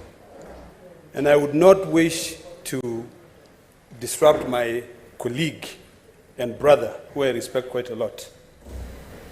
But is the distinguished senator from Homa Bay in order to suggest that the House Business Committee can make a decision which is clearly stipulated on how that decision should be made in our standing order? Mr. Speaker, this House, the House Business Committee, deals with the calendar of the House. Matters are resolved. In fact, when you read, Mr. Speaker, you clearly indicated that this is a decision, a resolution of the Senate. The House Business Committee is not the Senate. So, Mr. Speaker, I would like to persuade my brother to look at the standing order and not point aspersion on the House business, but call upon the entire House to amend the law as well as amend the standing orders, so that a formula can be brought which will not solicit the debate that people will need to decide that people have already made up their mind. So, Mr. Speaker, I'd like you to find my dear brother out of order. Senator Kajwang, the decision as to whether to go the committee way or the plenary is a decision to be made by the House. The SBC can only facilitate a member wishing to bring a motion on the committee. In this regard, the SBC facilitated the tabling of the motion by the Senator for Narok. But the decision ultimately is supposed to be done by the House. Speaker, because it's a matter of interpretation, I do not necessarily have to agree with you, Mr. Speaker, because if you look at Standing Order number 81B... Senator Kajwang, the chair has ruled. Thank you, Mr. Speaker. I will not challenge your ruling. Please, but proceed to what standing order, and I'm not challenging your ruling, I am proceeding with what I wanted to say. Proceed, that please. the standing orders, the only thing that requires a resolution is a special committee. The plenary is the default mode of operation of this house. If you want a special committee, you bring a resolution. You seek a resolution of the house. Otherwise, by default, this Senate is supposed to process impeachments in plenary. Special committee is an exception that is acquired through a resolution of the house. And I'm not challenging, Mr. Speaker, I am not challenging the tabling of this motion, because this motion seeks the resolution. Yes. So there's nothing wrong with the motion. But the default position of the Senate is to prosecute in plenary, so that all of us can be present. Mr. Speaker, I want to finalize by saying that let us be extremely careful, so that those people in the county assembly, in Meru, and in the entire nation does not start looking at us through the coalition colors and through the coalition formations. This debate has been fairly poisonous, and it is exposing some bias that might be prejudicial to what we will be dealing with in the next couple of days. Mr. Speaker, I submit. Thank you. Senator Ledama. Senator Ledama. Order. Order. Senator Chirange. And I need Senator Kajwang. Okay. The mandate of the Senate is to prosecute this matter at the plenary. However, the Senate, in its own wisdom, can decide to form a committee. Yes. Senator Chirange.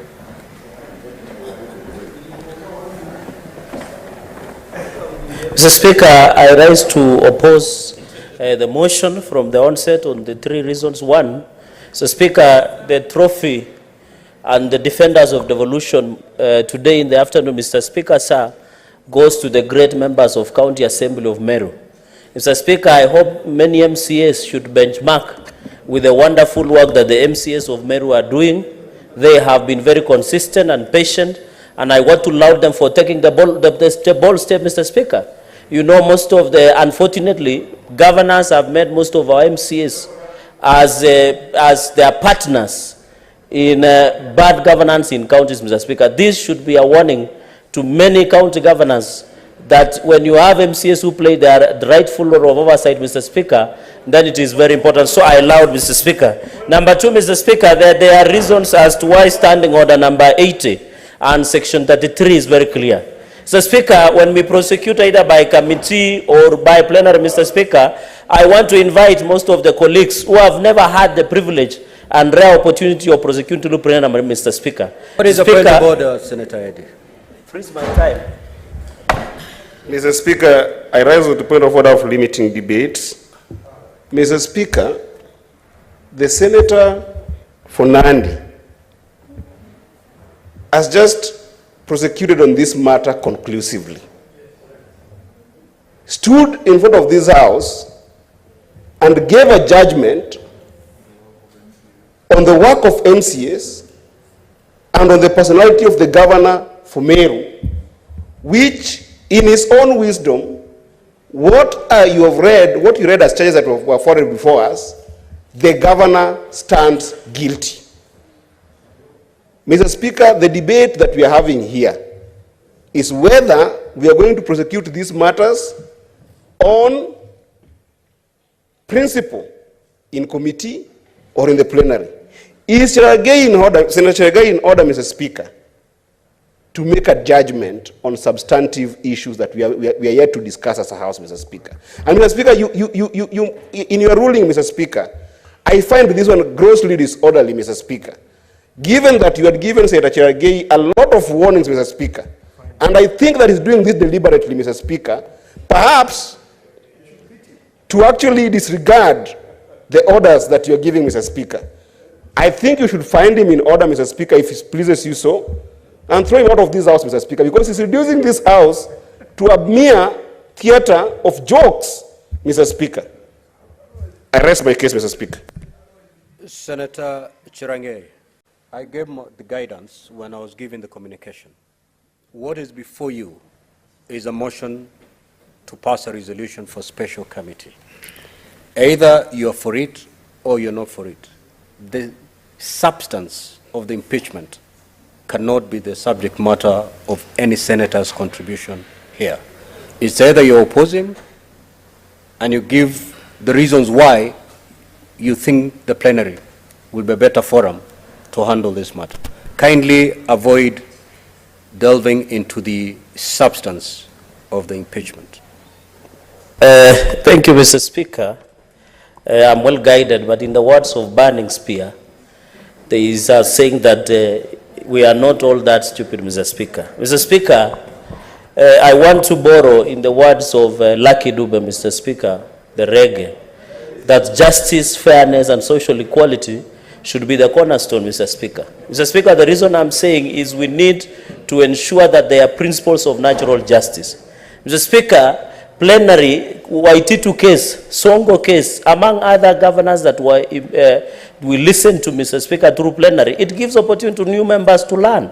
Because Senate should be the learning curve to expose them, Mr. Speaker. The committee way is limited because at the resolution of the committee, I had a misconception and misleading the House at some point by some members that saying Senate will have the second bite on the cherry. It does not have, Mr. Speaker. Because when the committee sits and agree that governor is not guilty or not guilty, Mr. Speaker, then that matter ends there, Mr. Speaker. So we are ready to listen to the plenary way as we listen to the tunes of guitar, Mr. Speaker, so that we understand. Be very keen and be ready to listen, Mr. Speaker. So I propose that we go to plenary way. I have been the champion of plenary way on the floor of the House, Mr. Speaker, so that we have opportunity, Mr. Speaker, so that Senator Crystal Asige, and I want to inform members, Mr. Speaker, for benefit, because I rarely give out my advice pro bono, Mr. Speaker, but today I do it for free.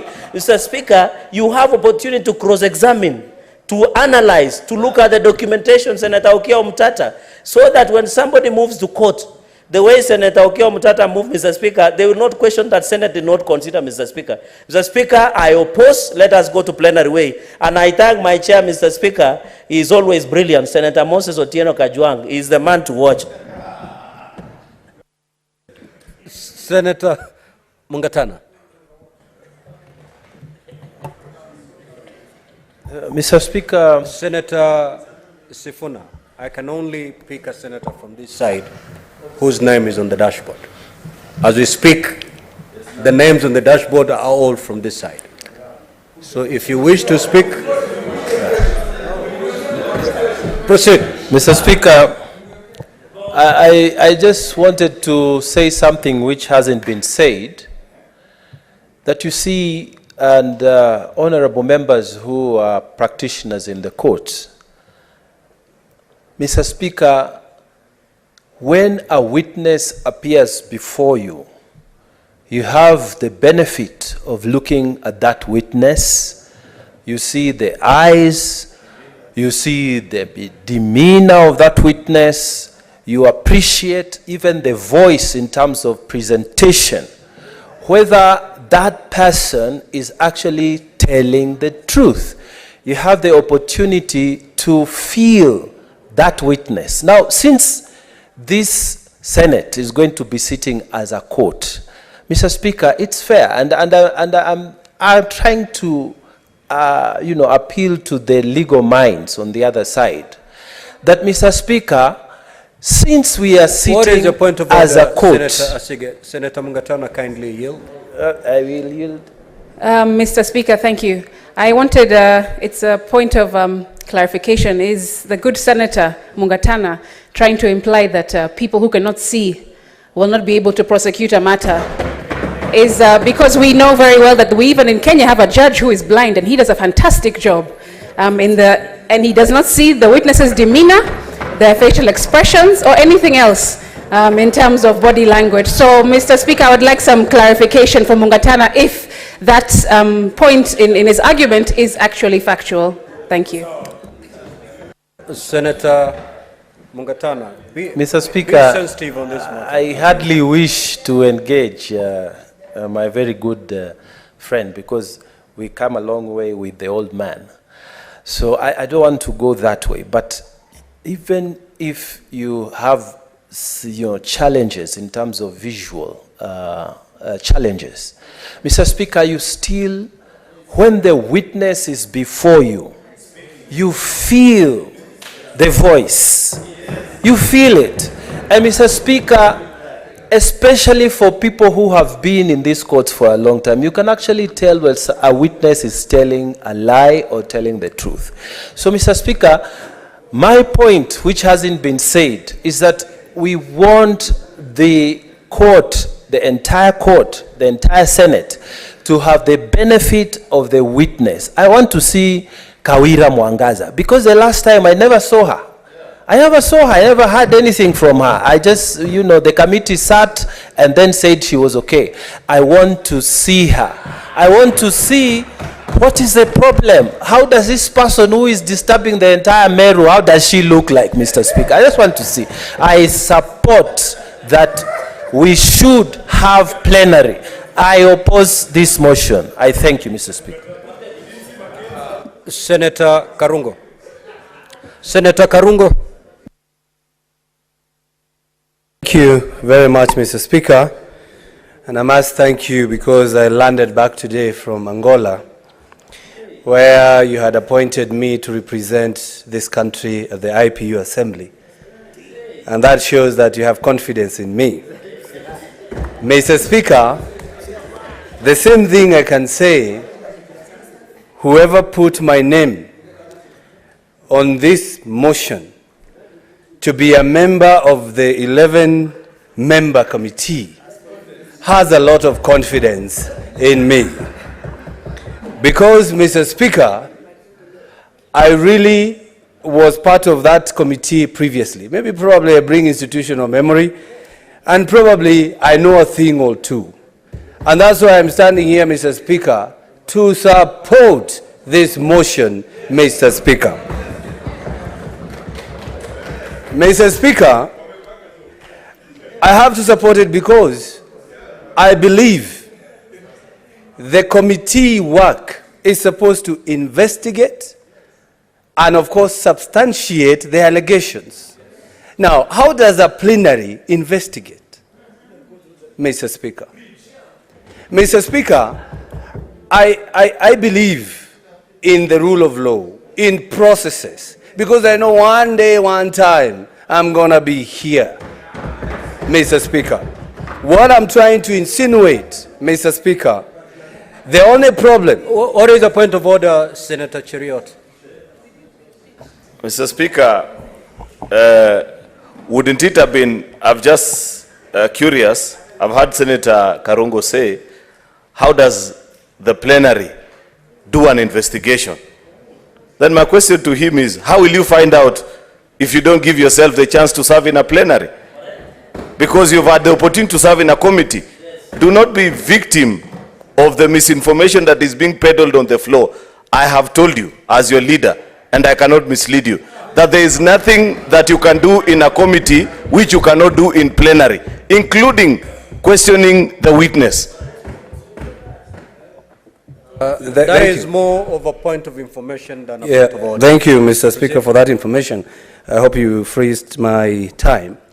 Mr. Speaker, Senator Chute enumerated very well those who went through the committee and those who went through the plenary. May I inform this House that those who went through the committee, they are still in office, or they never left office. Those who went through the plenary, they are home today, Mr. Speaker. Mr. Speaker, so, but my issue... Order. If you have information to pass, you know exactly what to do. Mr. Speaker, Senator. Before I'm informed, I am standing here to say that I believe in the committee way. The only problem with the committee is when they find out that grounds are not substantiated, we don't discuss that report. And that's why I have a bill that is in your office, Mr. Speaker. Probably it will be here, whereby we should always be going through the committee. But either, whether they find substantiated or not substantiated, it must be brought to the plenary for scrutiny so that we can go through it, all of us. But a committee will always do a good work by writing to offices. Now imagine, we want to stand here as a plenary and I want to investigate myself. Do I write as Senator Dhangwa or do I write to the Speaker for the Speaker to write to that office? But a committee has a chair. Senator Roba.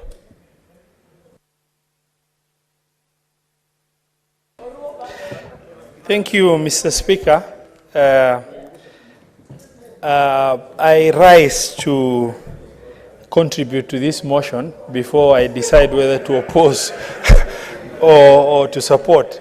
Mr. Speaker, I was privileged to have served in the first impeachment as a committee member, and quite sincerely, I hold a favorable view that a committee will do justice to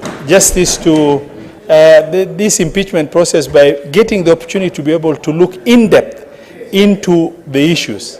However, Mr. Speaker, I was disadvantaged. It was unfortunate enough the behavior that was portrayed during the first impeachment by members of this House.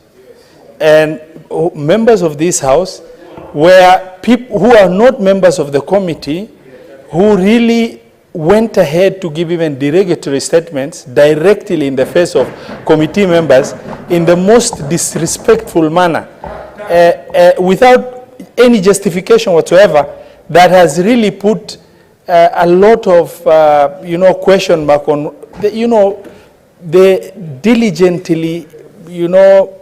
diligent investigation done by the committee and the decision that the committee undertook. And eventually, what came out is a situation that manifested a position of distrust within our own members here.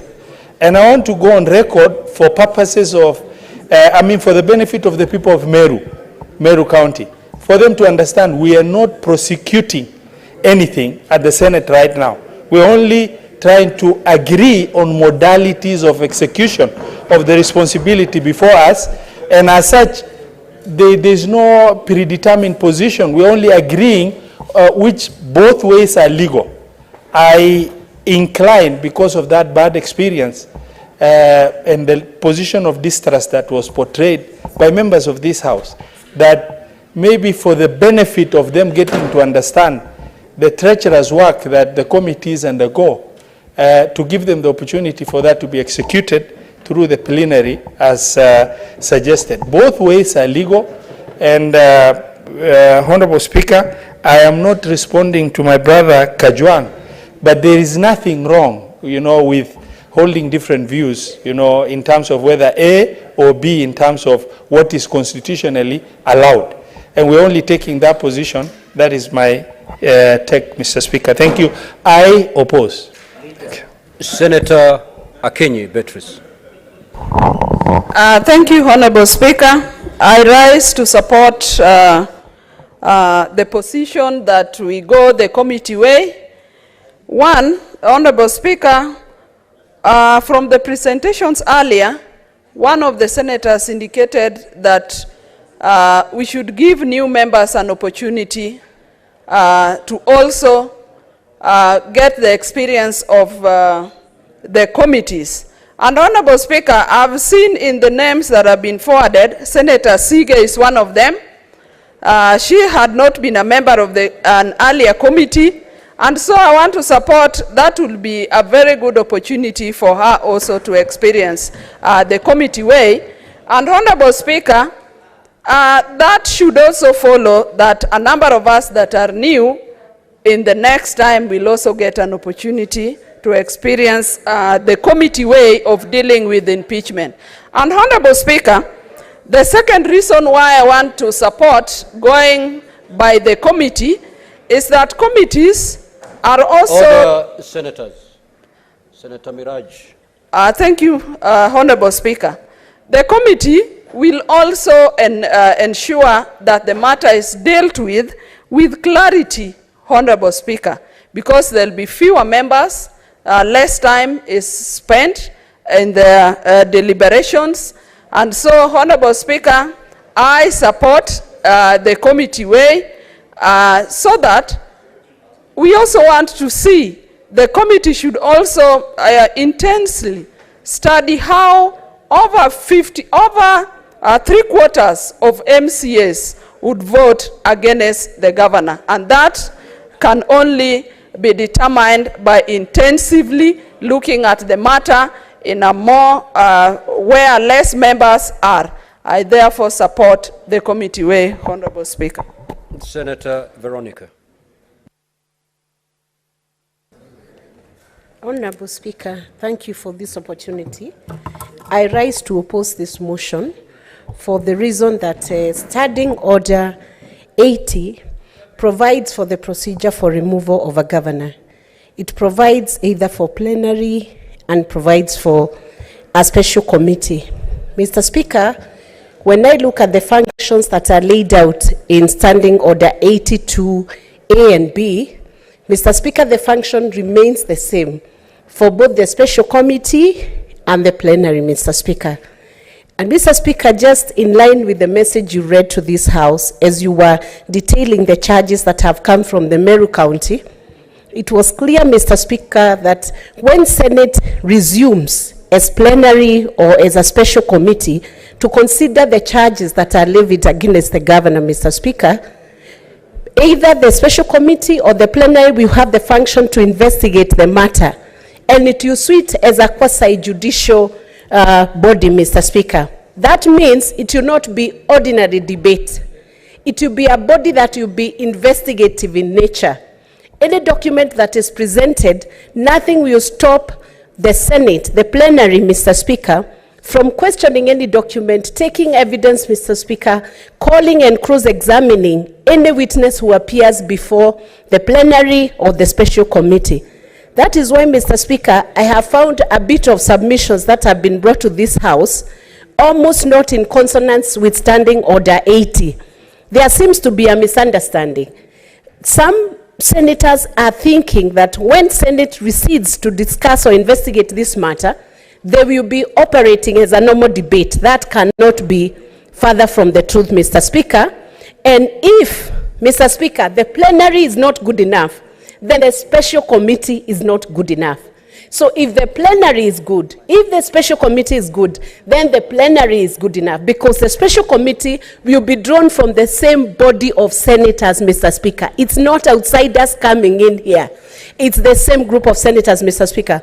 When it is in the plenary, Mr. Speaker, it gives an opportunity to many more senators to bring in their perspective, raise all the questions, interrogate the matter that is before the House, Mr. Speaker, and it brings a richness that comes from the diversity of the number of senators who will be sitting here.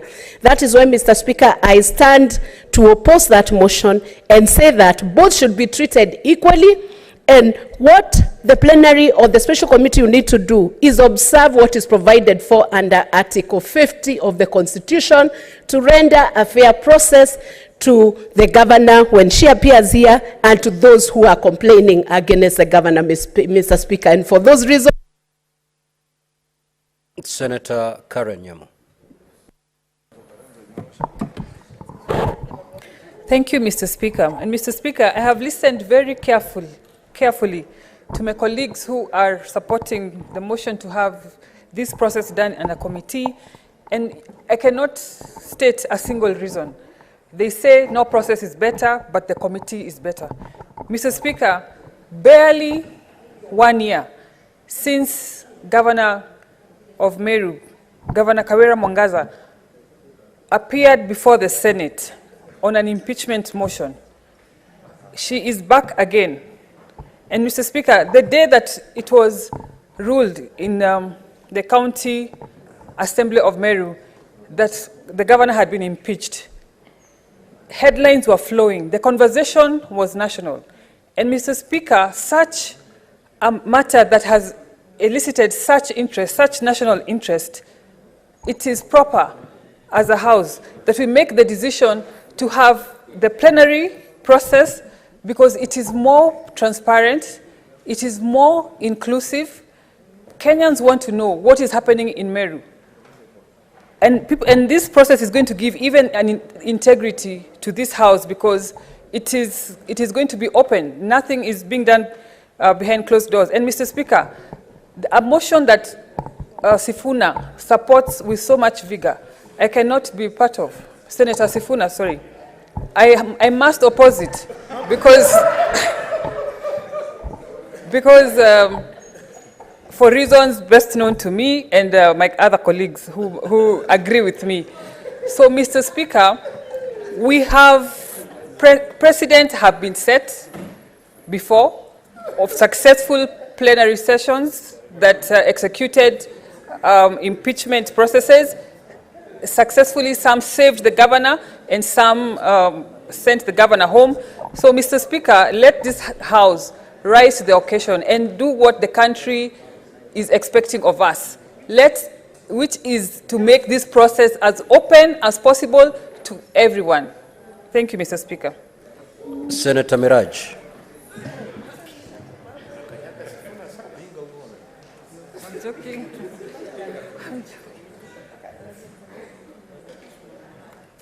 Mbona? Asante mstahiki Bwana Spika, na mimi nasimama kupinga hoja hii na kubaliana na seneta mwenzangu Tabitha ya kwamba sisi kama wanawake tutakuwa wachache katika kutoa mwelekeo wa impeachment hii. Kwa hivyo mimi pia naungana na walio wengi kusema hiyo hoja iletwe hapa tuisikize sote kwa pamoja. Asante. Senator Gloria.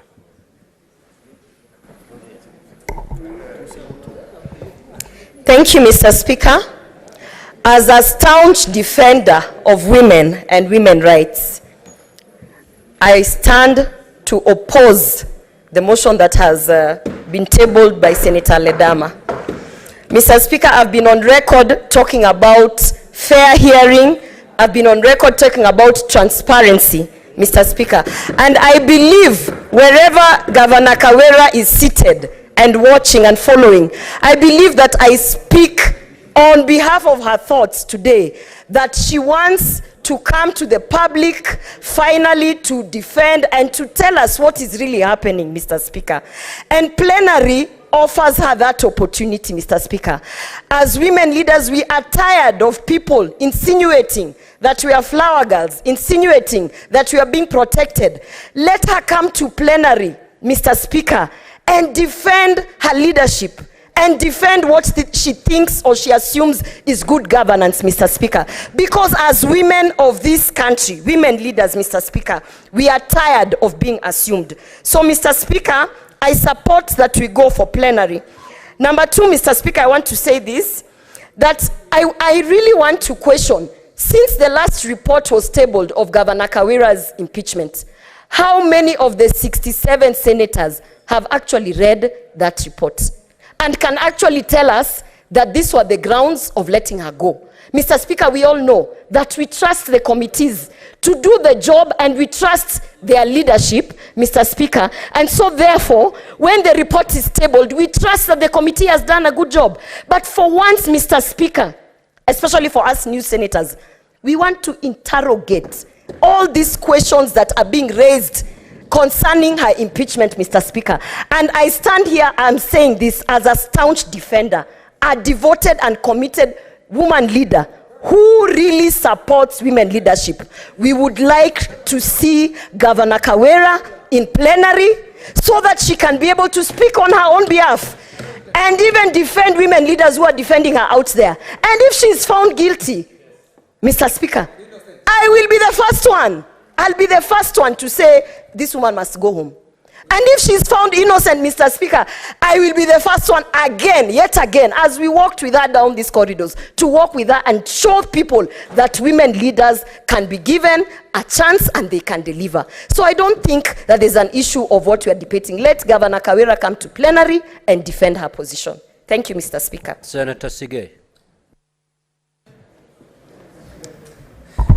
I thank you, Mr. Speaker, for giving me the opportunity to speak to also this particular motion. And from the very onset, Mr. Speaker, I oppose the motion to subject this investigation before a committee. Mr. Speaker, this is not the first time that the Senate, the governor is appearing before this House.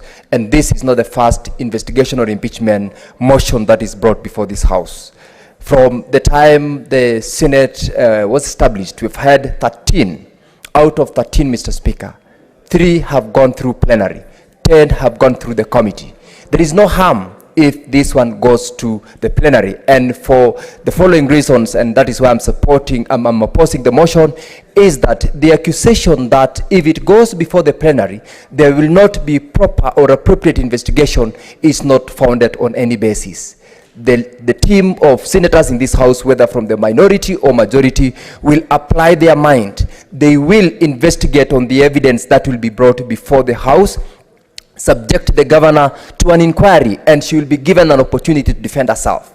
There is no basis to say that there will be a better outcome if it goes before the committee rather than if it goes or if it comes to the plenary. And that is one of the main reasons as to why I wish this particular impeachment is dealt with before the whole House. Number 2, Mr. Speaker, is what we've heard of the list of the senators who've been proposed to sit in the committee. We all desire to also learn. The majority leader has made reference to the fact that you can only experience by learning.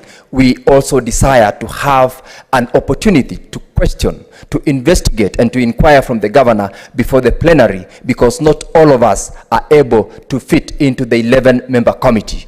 And for those reasons, Mr. Speaker, I oppose the motion that the committee way be the preferred way. And I thank you. Senator Cheptumo. Thank you, Mr. Speaker. I arise to oppose the motion. And Mr. Speaker, as I do so, I want to say that there was wisdom. The drafters of the standing orders of this House gave 2 options, through plenary or through a special committee. But Mr. Speaker, both options will do one particular thing. That is to investigate, whether plenary or in the committee. Mr. Speaker, what is investigation? If you read in the dictionary, it says it is carrying out systematic or formal inquiry to discover and examine the facts so as to establish the truth. The question, Mr. Speaker, that arises is it possible in the plenary to undertake systematic and formal investigation? And the answer is yes. Just as also it is true that in committee you can do the same. Mr. Speaker, when this issue came before the House, the first time the governor for Meru was impeached, Mr. Speaker, this House gave a chance to the committee. And Mr. Speaker, we know the consequences of that particular impeachment motion. Mr. Speaker, today we have the second impeachment motion. Mr. Speaker, I think it is prudent for this House, this time round, we should be able to allow plenary to deal with this matter, Mr. Speaker, so that we discover, we do the inquiry. And Mr. Speaker, I want to agree with what Senator Neal spoke about. We don't think better in special committee than when we're in plenary. In fact, to me, Mr. Speaker, the debate and the discussion in plenary will actually even be more transparent, open. Mr. Speaker, I think it is wrong for anybody to imagine that by having a plenary debate on this impeachment, then we are going to deny the governor a chance, Mr. Speaker, to prove our case. Mr. Speaker, the same standing order 80 is clear that this governor will choose to have a representation by a legal counsel. Senator Seki. What is the point of order, Senator Sifuna? With your kind permission, Mr. Speaker, under Standing Order 109, I would like to propose that we now call the mover to reply.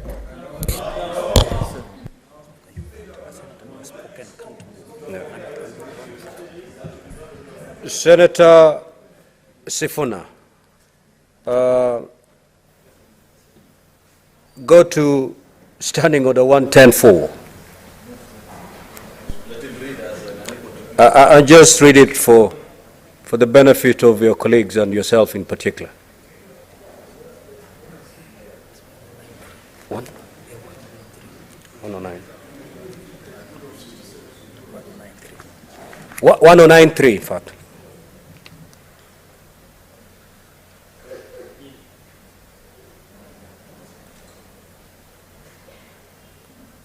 Do you wish to proceed with your point of order? No. Good. Senator Seki.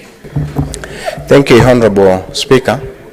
I also rise to oppose this motion on the impeachment of Governor Kawira. I want to take this opportunity to say that this Senate, this House, has an opportunity to understand more about the issues of Meru County rather than going to the committee way. I suggest that and propose that we go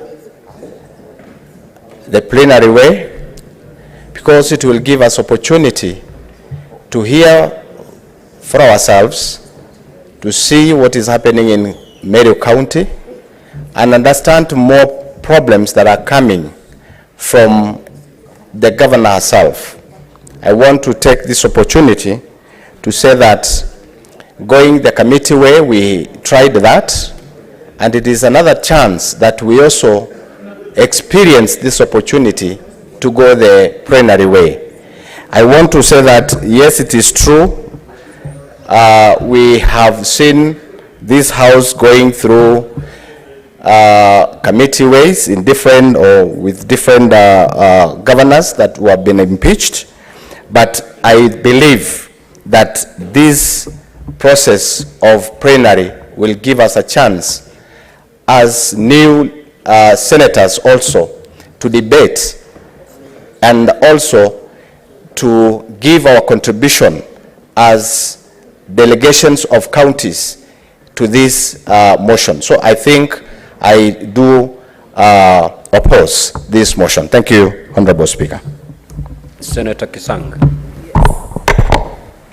Thank you, Honorable Speaker. Honorable Speaker, as by Standing Order 80, the Senate, we have the two options, either to go to plenary or committee way.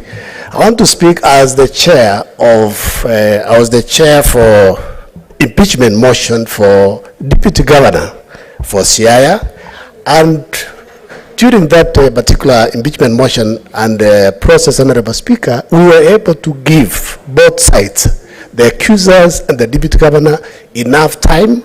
We sat as a committee through the night looking at all the reports. From my side, Honorable Speaker, I believe the committee way is the best way to go. Honorable Speaker,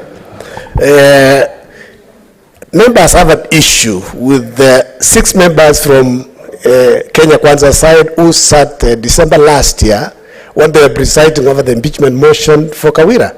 I believe the reason why they're put there by the leadership of Kenya Kwanza, it's because they want them to bring historical memory. That's the reason why they are there, so that they can help to check if the accusations that have been brought again are the same. Honorable Speaker, it's not that when we have 11 members, the others, Honorable Speaker, when we did that impeachment process, the process was covered live. The people of Meru, the MCS from Meru, they'll be able to see, because all the media houses will be there covering live, the same as if we have it at plenary. So by going to committee way, we are not losing anything. If anything, will gain, because if the committee finds that there is substantiated allegations, then it will come to the committee. It will come to plenary. There will be 2 options. I mean, there will be 2 opportunities for the Speaker, for the Governor. Honorable Speaker, I I support this motion and ask my colleagues, this is a bipartisan motion, just to agree on numbers on a committee. Thank you, Honorable Speaker, I support. Senator Kenywa. Asante sana, Bwana Speaker. But who has given you that permission to stand? Senator Kenywa. Asante, Bwana Speaker, kwa kunipa fursa hii. What is your point of order, Senator Mutata? Order number 109, and ask that the move of the motion be now called upon to reply, because we are now bombing rubble. We are repeating ourselves. There's nothing new being said. So let the mover be called to reply. Now, Honorable have a seat, Senator Folamu. You can take your seat, please. Now, Honorable Senators, Senator Omtata has read the mood of the House and is seeking for the chair to call the mover to reply. Now, will as many? No. Senator Mwaruma, take your seat. This is a matter we can dispense with in a minute. Okay? So I will proceed to put the question. Will as many as of that opinion say aye? Aye. Will as many as of the contrary opinion say nay? So the ayes have it. Senator Ledama, proceed to reply.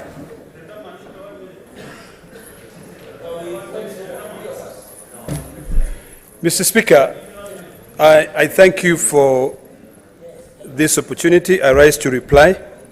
And Mr. Speaker, I've listened to all our colleagues make contributions. And as I reply, Mr. Speaker, there are a few things that I think are important that must be clarified for particularly the new members who have come here, so that when you make a decision, either way, you know the beauty of debates, Mr. Speaker, is that you either for or against.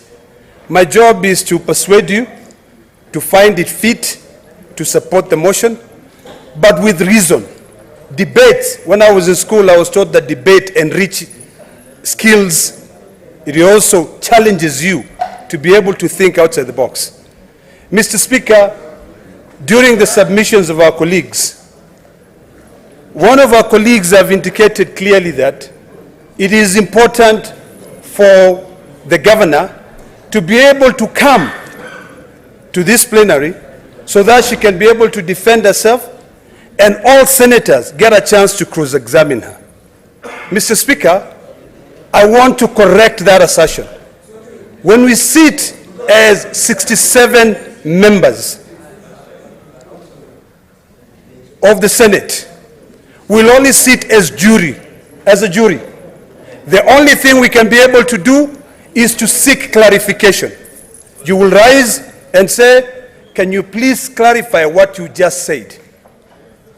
The reason why, Mr. Speaker, I was persuading, and this is why I still want to persuade you, to consider the committee way, is because that is the only option you will have to cross-examine any witness. Sitting here during plenary, Mr. Speaker, will all be juries. In fact, these televisions will be switched off, and then all of us, after the governor and the assembly have made their case, sit down to now consult and talk among each other as juries, 67 of us, Mr. Speaker. Mr. Speaker, it is important that any decision we make as a Senate, we make it when we are fully informed.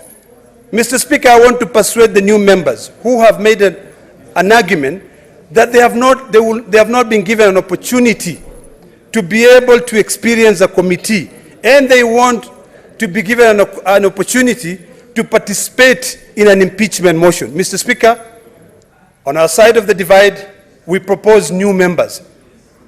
And in fact, out of the 11 members, we have proposed in total, for both sides, 4 women. That is above a third.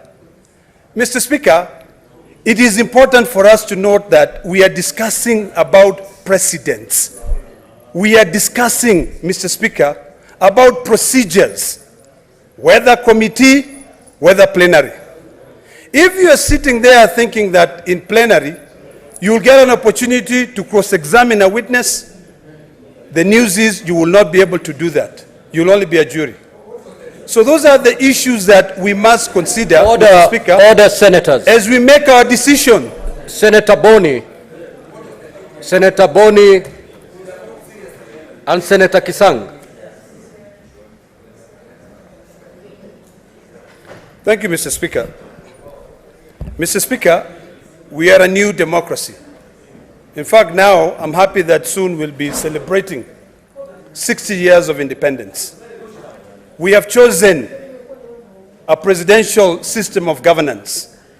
In the United States, Mr. Speaker, during an impeachment process,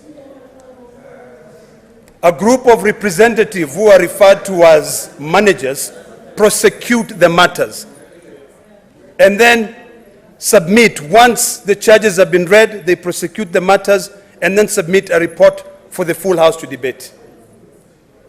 We are quite far, Mr. Speaker, when it comes to the issue of understanding issues to do with the impeachment process. And I know, Mr. Speaker, and I want to persuade my colleagues that I know that we are sitting here, and in most cases, Mr. Speaker, what drives us is our political affiliation, Mr. Speaker. I want to remind us, and as I persuade you, as I close, Mr. Speaker, I want to persuade you that whatever happens today, remember it will go on record. It is something which will be able to help build this Senate. I know as you sit there, you've made up your mind. But for the people of Meru, it is important for the people of Meru to know that today we are not prosecuting, we are not debating the issue Honorable Senators. of either to send the governor away. The only thing we are debating is whether What is your point of order, to give Senator, it to for 11 members of the Senate to be able to cross-examine witnesses. Senator Ledama. Honorable Speaker, it is very unfortunate that I did not get an opportunity also to speak on this particular matter which is touching on my county. But Mr. Speaker, you know, Honorable Rendama, Senator Rendama convinced us enough. And I think he is just delivering his points that he gave us. So can you kindly summarize? Can you just summarize and then we make the decision? Yes. Yeah, you just summarize your reply. You don't need to, that is the reason why you could have been given 2 minutes each. Because I was on the queue also. It is not fair at all. Senator Fomeru, indeed I am aware. Indeed I'm aware that this matter originates from your home county. However, if you look at our standing orders, the mover has 20 minutes to make a reply. So, Senator Ledama, you are left with 3 of the 20. 3 of the 20? Yeah. Mr. Speaker, I thought I was left with 17 of the 20, but I will respect the 3 minutes now. You have within 3 minutes, Mr. Speaker. I want to conclude as follows. You know, we can make all the noise. And, Mr. Speaker, please... Order. What is the point of order, Talk to Senator Cherargei. Freeze my time. Mr. Speaker, I needed for future engagement. I'm raising understanding order number 98, number 103, number 4748, and number 111. Mr. Speaker, I need your interpretation. When a motion is limited, after you have put the open for the debate, does it mean that the mover, when they are replying, are also limited to 3 minutes? my interpretation and the upshot in such, so that we don't go to conundrum, Mr. Speaker, is to have the mover to reply, to restrain themselves to 3 minutes, because that is the import of standing order number 111. So is it in order, Mr. Speaker, to request you kindly, understanding what number 1 and the import of standing order 111, to call the mover, Mr. Speaker, to just finish under 3 minutes, just like any Mr. Speaker, because this is like animal farm. It's not like animal farm where, Mr. Senator Speaker. Fernandi, had you not shut up on a point of order, Senator Ledama will be through by now. I said he had 3 minutes. Okay, thank you for the guidance. I just needed that clarity. Thank you. Mr. Speaker, you know my dear brother from Nandi loved to hear the sound of Senator Ledama. Thank you, Mr. Speaker. Just proceed to conclude. Let me conclude in 2 minutes, Mr. Speaker. Mr. Speaker, as I conclude, I want to conclude with the following. Number 1, that it is important for us to know the facts of either committee or plenary. During committee, our distinguished 11 senators will get a chance to retreat, to go and write a well-thought-out report and come back here to be able to persuade us either to send the governor home or to save the governor. During plenary, Mr. Speaker, this will only take 2 days. There is no time to go and retreat. And looking at the calendar, Mr. Speaker, it is quite evident that maybe we'll have only the 7th and the 8th, and that's done. So, Mr. Speaker, as we leave this house today, and as my colleagues from both sides of the aisle make their determination on whether to go plenary or committee, remember that impeachment is a very painful process that I would never wish for anybody. So I plead with you to support order members. My brother from Meru, I have a lot of tremendous respect, Mr. Speaker, for the Deputy Speaker. But the Deputy Speaker, being the Deputy Speaker, sits in that seat, knows the rules of debate. The issue here is this: let us not make it a shouting matter. I am trying to convince you, if we bring Narok here, I'll be sitting here, you will tell me the same thing. So, Mr. Speaker, I beg to reply and I request you to support. Thank you. Now, honorable senators, as you may notice, this is a procedural motion. It does not go to the substance of the subject of impeachment. It is a procedural motion. And therefore, pursuant to Standing Order 84-1, I will proceed to make my determination, which is it does not affect the counties, being a procedural motion. Senator Eddy, I will throw you out. And therefore, I will proceed now to put the question. At the end of the question, voting shall be by voice. Honorable senators, and I put the question. Senator Karen Nyamu, kindly walk in and take your seat.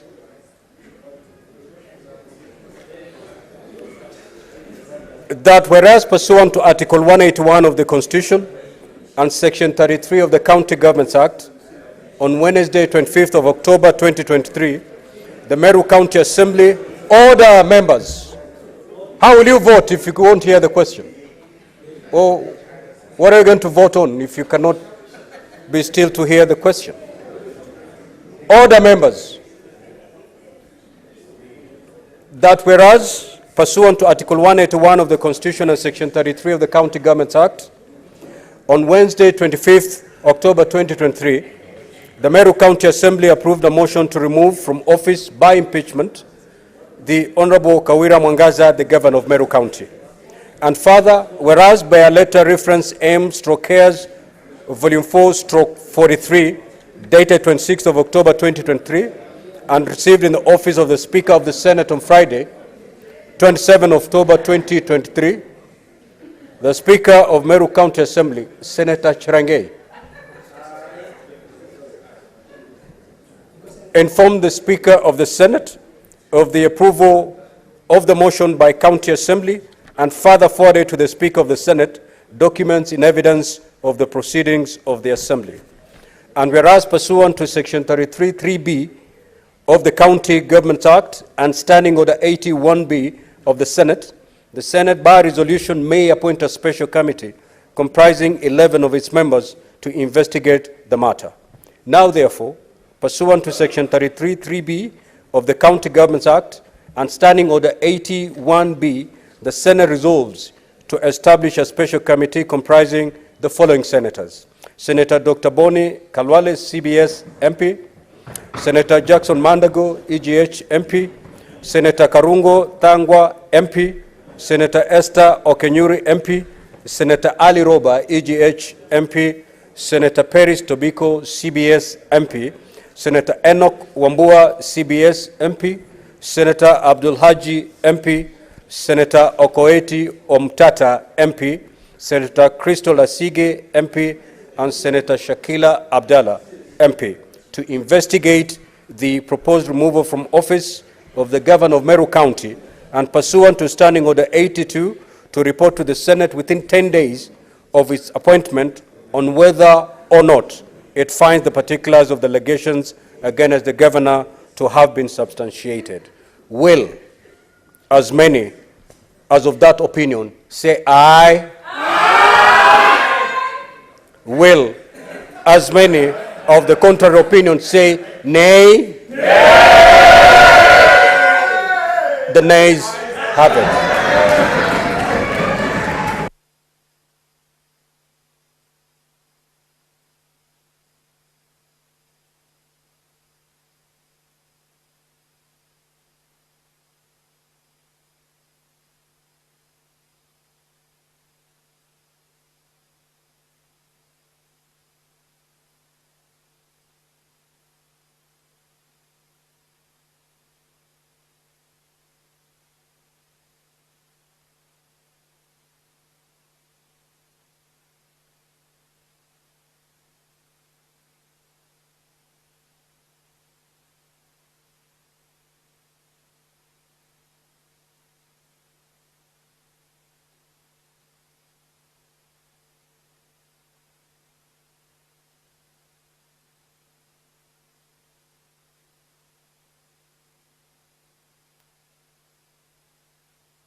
Honorable Senators, order. If you are standing, you'll be counted with this side.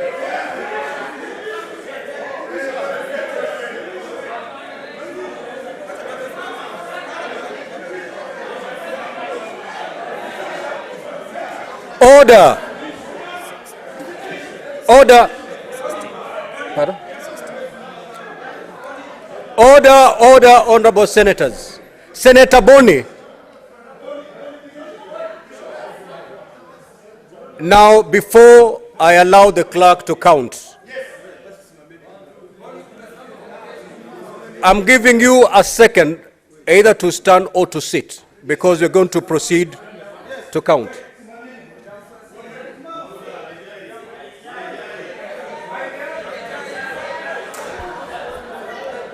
Order, Senator Ledama. Senator Ledama, you stand and keep quiet. You're not conducting a no.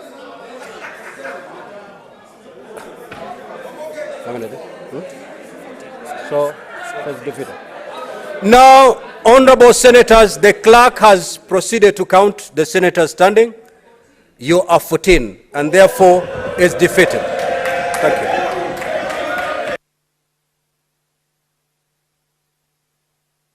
Matthew had been. Clerk, proceed to call the next order, please. We go to this, sir.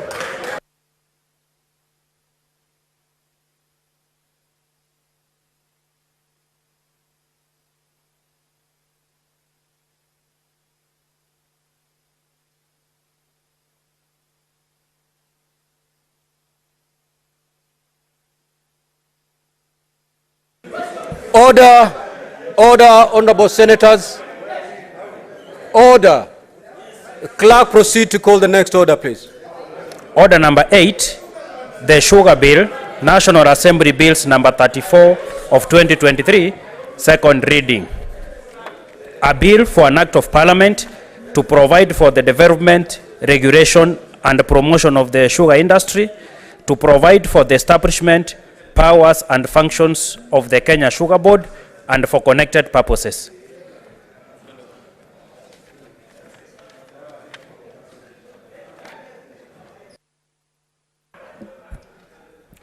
Now, honorable senators, kindly take your seat. For those who are not willing to continue after that vote, please, you can wait your colleagues in the lounge, but don't disrupt the proceedings of the House. We need to proceed. Now, pursuant to Standing Order 45-2, I will again further rearrange the sequence of today's order paper. And Senator Fomeru, kindly take your seat. If you look at today's order paper, order number 19 and 20, these are orders that have been appearing in our order paper for the last 3 months, if not more. These are procedural matters that we can dispense with at this moment, and then we can revert to the original flow of today's order paper. So I will rearrange the business. We proceed to prosecute order number 19 and 20 before resuming the normal flow of today's business. Clerk, proceed to call that order. Order number 19, motion, report of the 146th Assembly of the Interparliamentary Union, IPU, and related meetings held in Manama, Kingdom of Bahrain from 11th to 15th March 2023. Senator Kathuri, proceed.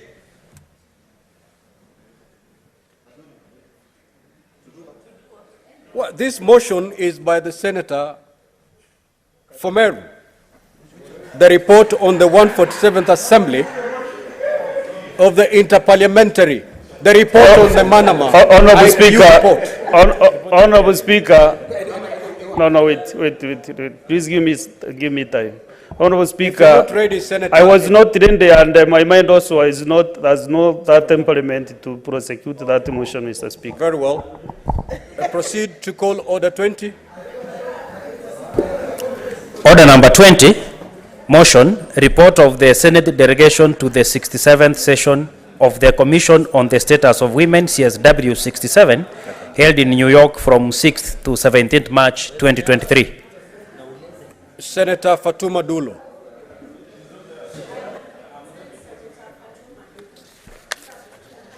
Yes, you can do that.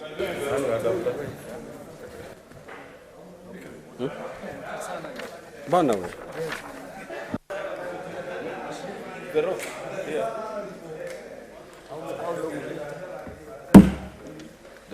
How long will you take, Veronica? A few minutes. Honorable Speaker, this is the report of the Senate delegation to the 16th session of the Commission on the Status of Women, CSW 67. Honorable Speaker, I was honored to be part of the delegation that proceeded to CSW meeting in New York, and I will now present the report. The United Nations Commission on the Status of Women, CSW, is the principal global intergovernmental body exclusively dedicated to the promotion of gender equality and the empowerment of women. Senator Veronica, please approach the Speaker.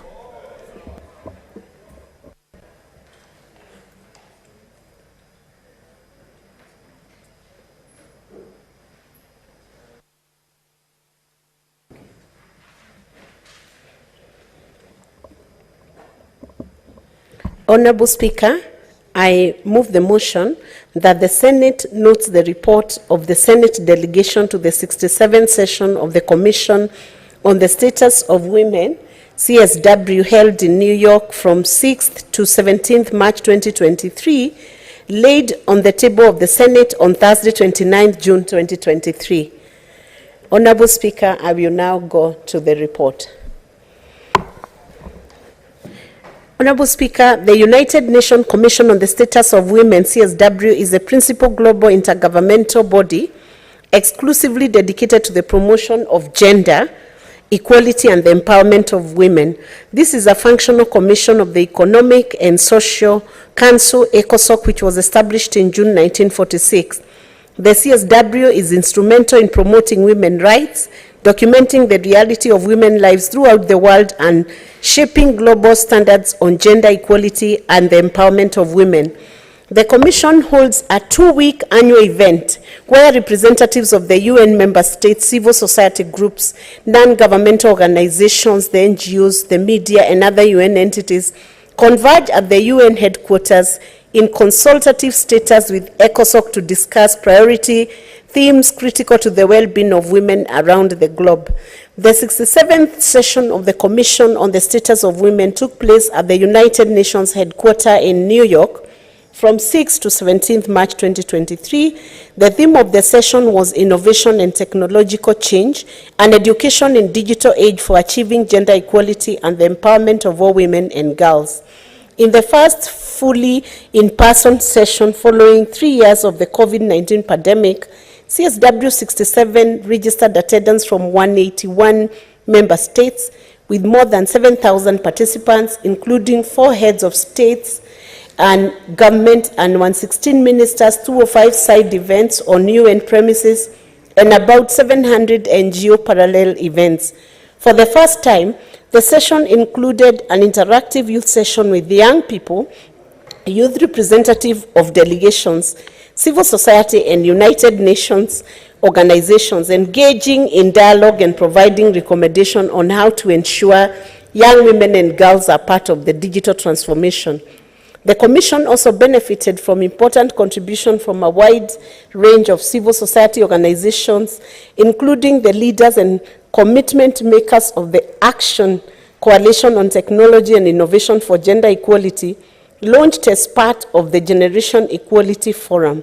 The Action Coalition on Technology and Innovation for the Gender Equality has made a significant contribution in cementing alliances between governments, private sector, civil society, and the UN system, and in driving momentum and commitment to advance gender equality through technology and innovation. The Senate delegation to the 67th session of the Commission on the Status of Women comprised the following: Senator Fatuma Adan Dulo, CBS MP, who was leader of delegation; myself, Senator Veronica Maina, MP; Senator Betty Montet, MP; Senator George Mongai Bugwa, MP; Ms. Michelle Bibi Fondo, Deputy Director, Speaker's Office; Ms. Josephine Kusinyi, Principal Legal Counsel, Secretary to the delegation. On behalf of the delegation, I wish to thank the offices of the Speaker and the Clerk of Senate for the support extended to ensure participation of the delegation in the event.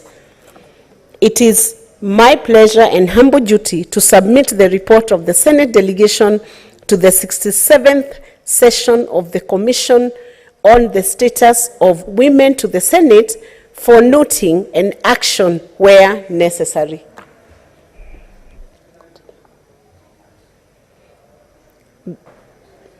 The Commission on the Status of Women, CSW, first met at Lake Success, New York in February 1947, soon after the founding of the United Nations. From its inception, the Commission was supported by a unit of the United Nations that later became the Division for the Advancement of Women in the UN Secretariat. The CSW forged a close relationship with non-governmental organizations, with those in consultative status with the UN Economic and Social Council, ECOSOC, invited to participate as observers. From 1947 to 1962, the Commission focused on setting standards and formulating international conventions to change discriminatory legislation and foster global awareness of women issues. Since the codification of the legal rights of women needed to be supported by data and analysis, the Commission embarked on a global assessment of the status of women. Extensive research produced a detailed country-by-country picture of their politics and legal standing, which over time became a basis for drafting human rights instruments. In 1963, efforts to consolidate standards on women's rights led to the UN General Assembly to request the Commission to draft a declaration on the elimination of discrimination against women, which the Assembly ultimately adopted in 1967. As evidence began to accumulate in the 1960s that women were disproportionately affected by poverty, the work of the Commission centered on women's needs in community and rural development, agricultural work, family planning, and scientific and technological advances. The Commission encouraged the UN system to expand its technical assistance to further the advancement of women, especially in developing countries. In 1972, to mark its 25th anniversary, the Commission recommended that 1975 be designated International Women's Year, an idea endorsed by the General Assembly to draw attention to women's equality with men and to their contribution to development and peace. New UN offices dedicated to women were established, in particular the UN Development Fund for Women, UNIFEM, and the International Research and Training Institute for the Advancement of Women, INSTRO. In 1987, as part of follow-up to the Third World Conference on Women in Nairobi, the Commission took the lead in coordinating and promoting the UN system's work on economic and social issues for women empowerment. Its efforts shifted to promoting women issues as cross-cutting and part of the mainstream rather than as a separate concern. In 2011, the four parts of the UN system, Division for the Advancement of Women, DAW, International Research and Training Institute for the Advancement of Women, INSTRO, the Office of the Special Advisor on Gender Issues and Advancement of Women, OSAGI, and the UN Development Fund for Women, UNIFEM, merged to become UN Women, now the Secretariat of the Commission on the Status of Women. During the Commission's annual two-week session, representatives of UN member states, civil society organizations, and UN entities gather at UN headquarters in New York. They discuss progress and gaps in the implementation of the 1995 Beijing Declaration and Platform for Action, the key global policy document on gender equality, and the 23rd special session of the General Assembly held in 2000, Beijing +5, as well as emerging issues that affect gender equality and the empowerment of women. Member states agree on further action to accelerate progress and promote women enjoyment of their rights in political, economic, and social fields. The outcome and recommendation of each session are forwarded to ECOSOC for follow-up. Methods of work. The Commission adopts multi-year program of work to appraise progress and make further recommendation to accelerate the implementation of the platform for action. These recommendations take the form of negotiated agreed conclusions on a priority theme. The Commission also contributes to the follow-up to the 2030 Agenda for Sustainable Development so as to accelerate the realization of gender equality and the empowerment of women. Under its current methods of work at each session, the Commission convenes a ministerial segment to reaffirm and strengthen political commitment to the realization of gender equality and the empowerment of women and girls as well as their human rights, and to ensure high-level engagement and the visibility of the deliberations of the Commission, including through ministerial roundtables or other high-level interactive dialogues to exchange experiences, lessons learned, and good practices.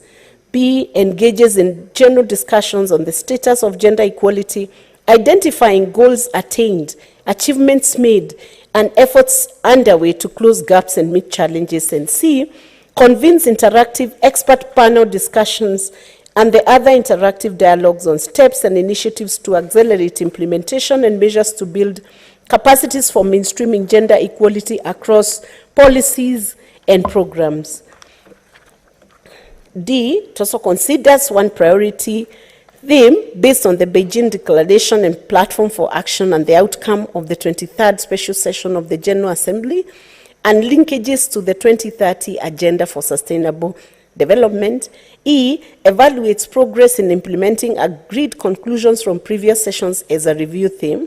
F, discusses emerging issues, trends, focus areas, and new approaches to questions affecting the situation of women, including equality between women and men that require timely consideration. G, it considers in close meeting the report of its working group on communication.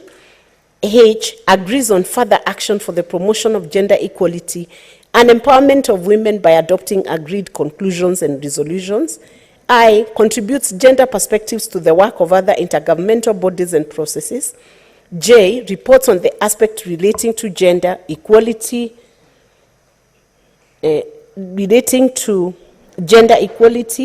and the empowerment of women of the agreed main theme of the Economic and Social Council in order to contribute to its work. And K, celebrates International Women's Day on 8th March when it falls within its session. Kenya's country position paper on the 67th CSW. Kenya prepared a country position paper, CPP, to articulate the country's position on the 67th CSW priority theme. Yes.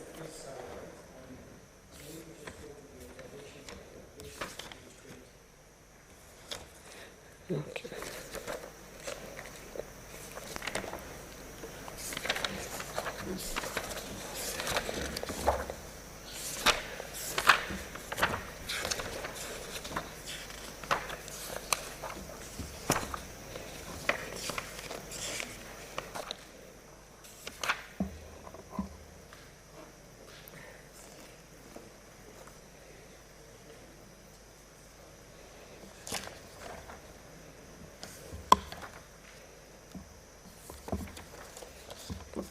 Mr. Speaker, I stand guided, and I want to give the observations that were done by the delegation. Those would have been good to see what Kenya presented, Mr. Speaker, but I believe the report will be availed for the senators to take note of that. The delegation observed that there was need to move beyond the focus on access and ensure women are equipped with the knowledge, awareness, and skills to leverage connectivity for their economic and social empowerment. B, that data is important to make informed decisions, and there is need to continually collect comparable sex disaggregated data to monitor progress towards meaningful connectivity. C, policies and programs should be rolled out to facilitate access and subsidize smartphones and other digital devices for women and girls. D, there is need to develop online content and services which are accessible to women with limited literacy and digital skills. And E, Parliament as an institution should consider hosting a side event during the 68th session. Recommendation was the Senate delegation to the 67th session on the Commission of the Status of Women urges the Senate to note this report. The report, Honorable Speaker, contains much more information and the many side events that the delegation attended, and it would be very good if Senate notes so that we can make progress in gender matters. Thank you, Honorable Speaker. I would request Senator Munkatana to second the report.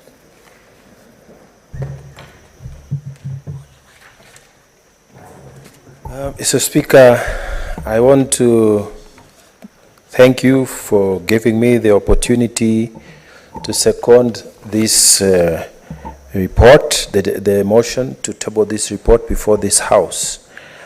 Mr. Speaker, I want to congratulate the mover of this report that it be adopted by the Senator, the Honorable Senator Veronica Maina.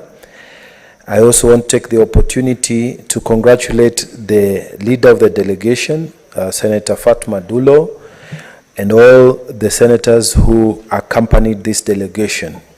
Mr. Speaker, every time we talk about women issues, Mr. Speaker, I am the first one to support, because, Mr. Speaker, I'm a product of a very strong woman leader called Martha Mungatana, my late departed mother. May God rest her soul in peace.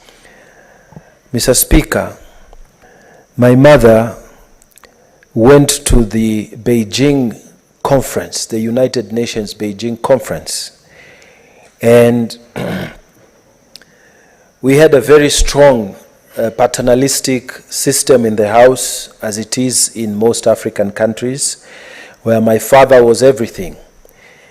But very interesting things happened in our family setup when my mother came back from Beijing. Mr. Speaker, we were taught a lot of things by my mother. She told us it is not just my sister who is supposed to cook. We are supposed to learn how to cook, how to look after the home, how to take care of ourselves, because we need to be good men to marry good women in future, Mr. Speaker.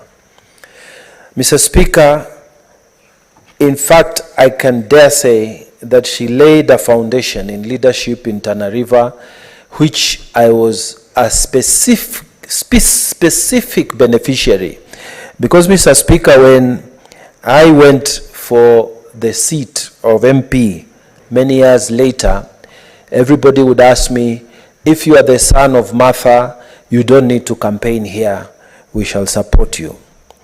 So, Mr. Speaker, I mention this because women in our country have made great contributions. And, Mr. Speaker, those days of the United Nations, breaking the barriers, bringing the one-third rule, we have made great progress, Mr. Speaker. Even in this Senate, in the Constitution, we created a special provision to make sure that we never fail in the one-third gender rule. Mr. Speaker, we have come a long way. But this particular session that our colleagues attended, Mr. Speaker, was focusing on the digital. Mr. Speaker, in seconding this report of the 67th session of the Commission on the Status of Women, some of the things that they talked about, we would not have been talking about many years ago. We would not have been talking, even visualize them at the time of the UN, decade conference in Beijing, or even the time that agitation started for women's rights and the one-third rule. Mr. Speaker, this time now we are talking about women in the space of technology. And Mr. Speaker, I'm impressed by what they did when they went there. And Mr. Speaker, in particular, I was very happy to see the Kenya's country position on this matter, because they summarize that in Kenya, we have set 4 pillars: the digital infrastructure, the digital government service, product and data management, digital skills, digital innovation. Mr. Speaker, I want to say that in our country, we have come a long way. We have accepted women leadership, and now we are accepting women in the technological sphere. And Mr. Speaker, I want to say that the latest move by the Kenya Kwanza government, led by President RUTO, recently, Mr. Speaker, we witnessed the launching of the smartphone, which costs 6,000. Mr. Speaker, it is a very fantastic idea, Mr. Speaker, which has gone a long way towards helping the women who are working in the shops, the women who are working in the mama mbogas, the women who are doing small-scale businesses. Because, Mr. Speaker, with that kind of facilitation, we are helping our women to take one step ahead of the others. So, Mr. Speaker, I want to again emphasize that Kenya as a country, and indeed our nation, under the leadership of the President, has done very well. And I just want to emphasize that recently, even our own political party, the UDA, we have actually gone out of our way to amend our constitution so that if the chairman is a lady, the deputy must be a gentleman. And if the chairman is a man, the deputy must be a woman. And that follows for all the positions. So this reflects the kind of thinking, and we thank our delegation that went there. And indeed, we pray that this report, where there's action to be taken, will be moved in the various ministries. And I really congratulate them and keep up the spirit. There should never be a reverse gear on the gender issues. It doesn't matter how much resistance you get on the way, because we have all come a long way, and I know with time this country will be even better than it is today. With those very many remarks, Mr. Speaker, I beg to second this report. I thank you.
Order number 17, the Prevention of Livestock and Produce Theft Bill, Senate Bills number 12 of 2023, second reading.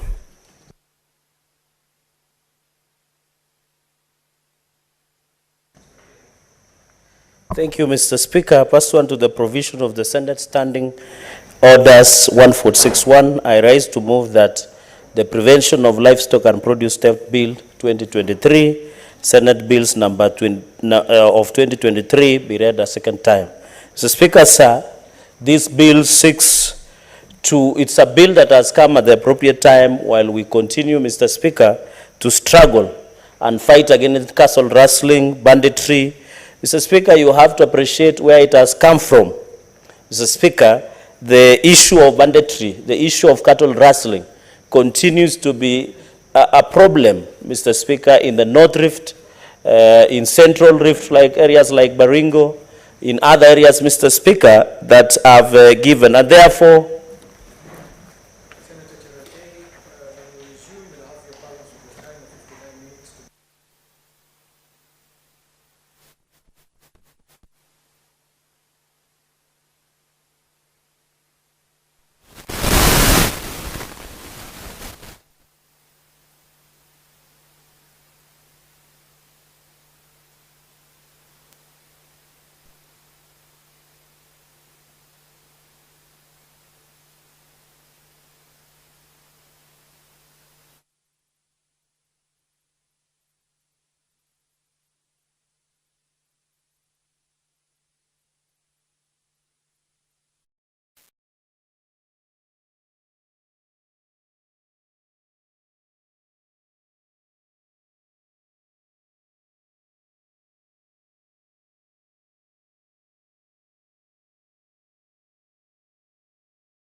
Dr. Mary Neal, you went through an incredible experience, a near-death experience that you have written on, you have spoken on. You're part of a new movie. It is called After Death. And I want to just start, for those who don't know your story, really this happened on a South American river. You almost lost your life. You essentially did. I did lose my life. You did lose your life, exactly. And which I know is so strange, because here we are talking now, right? But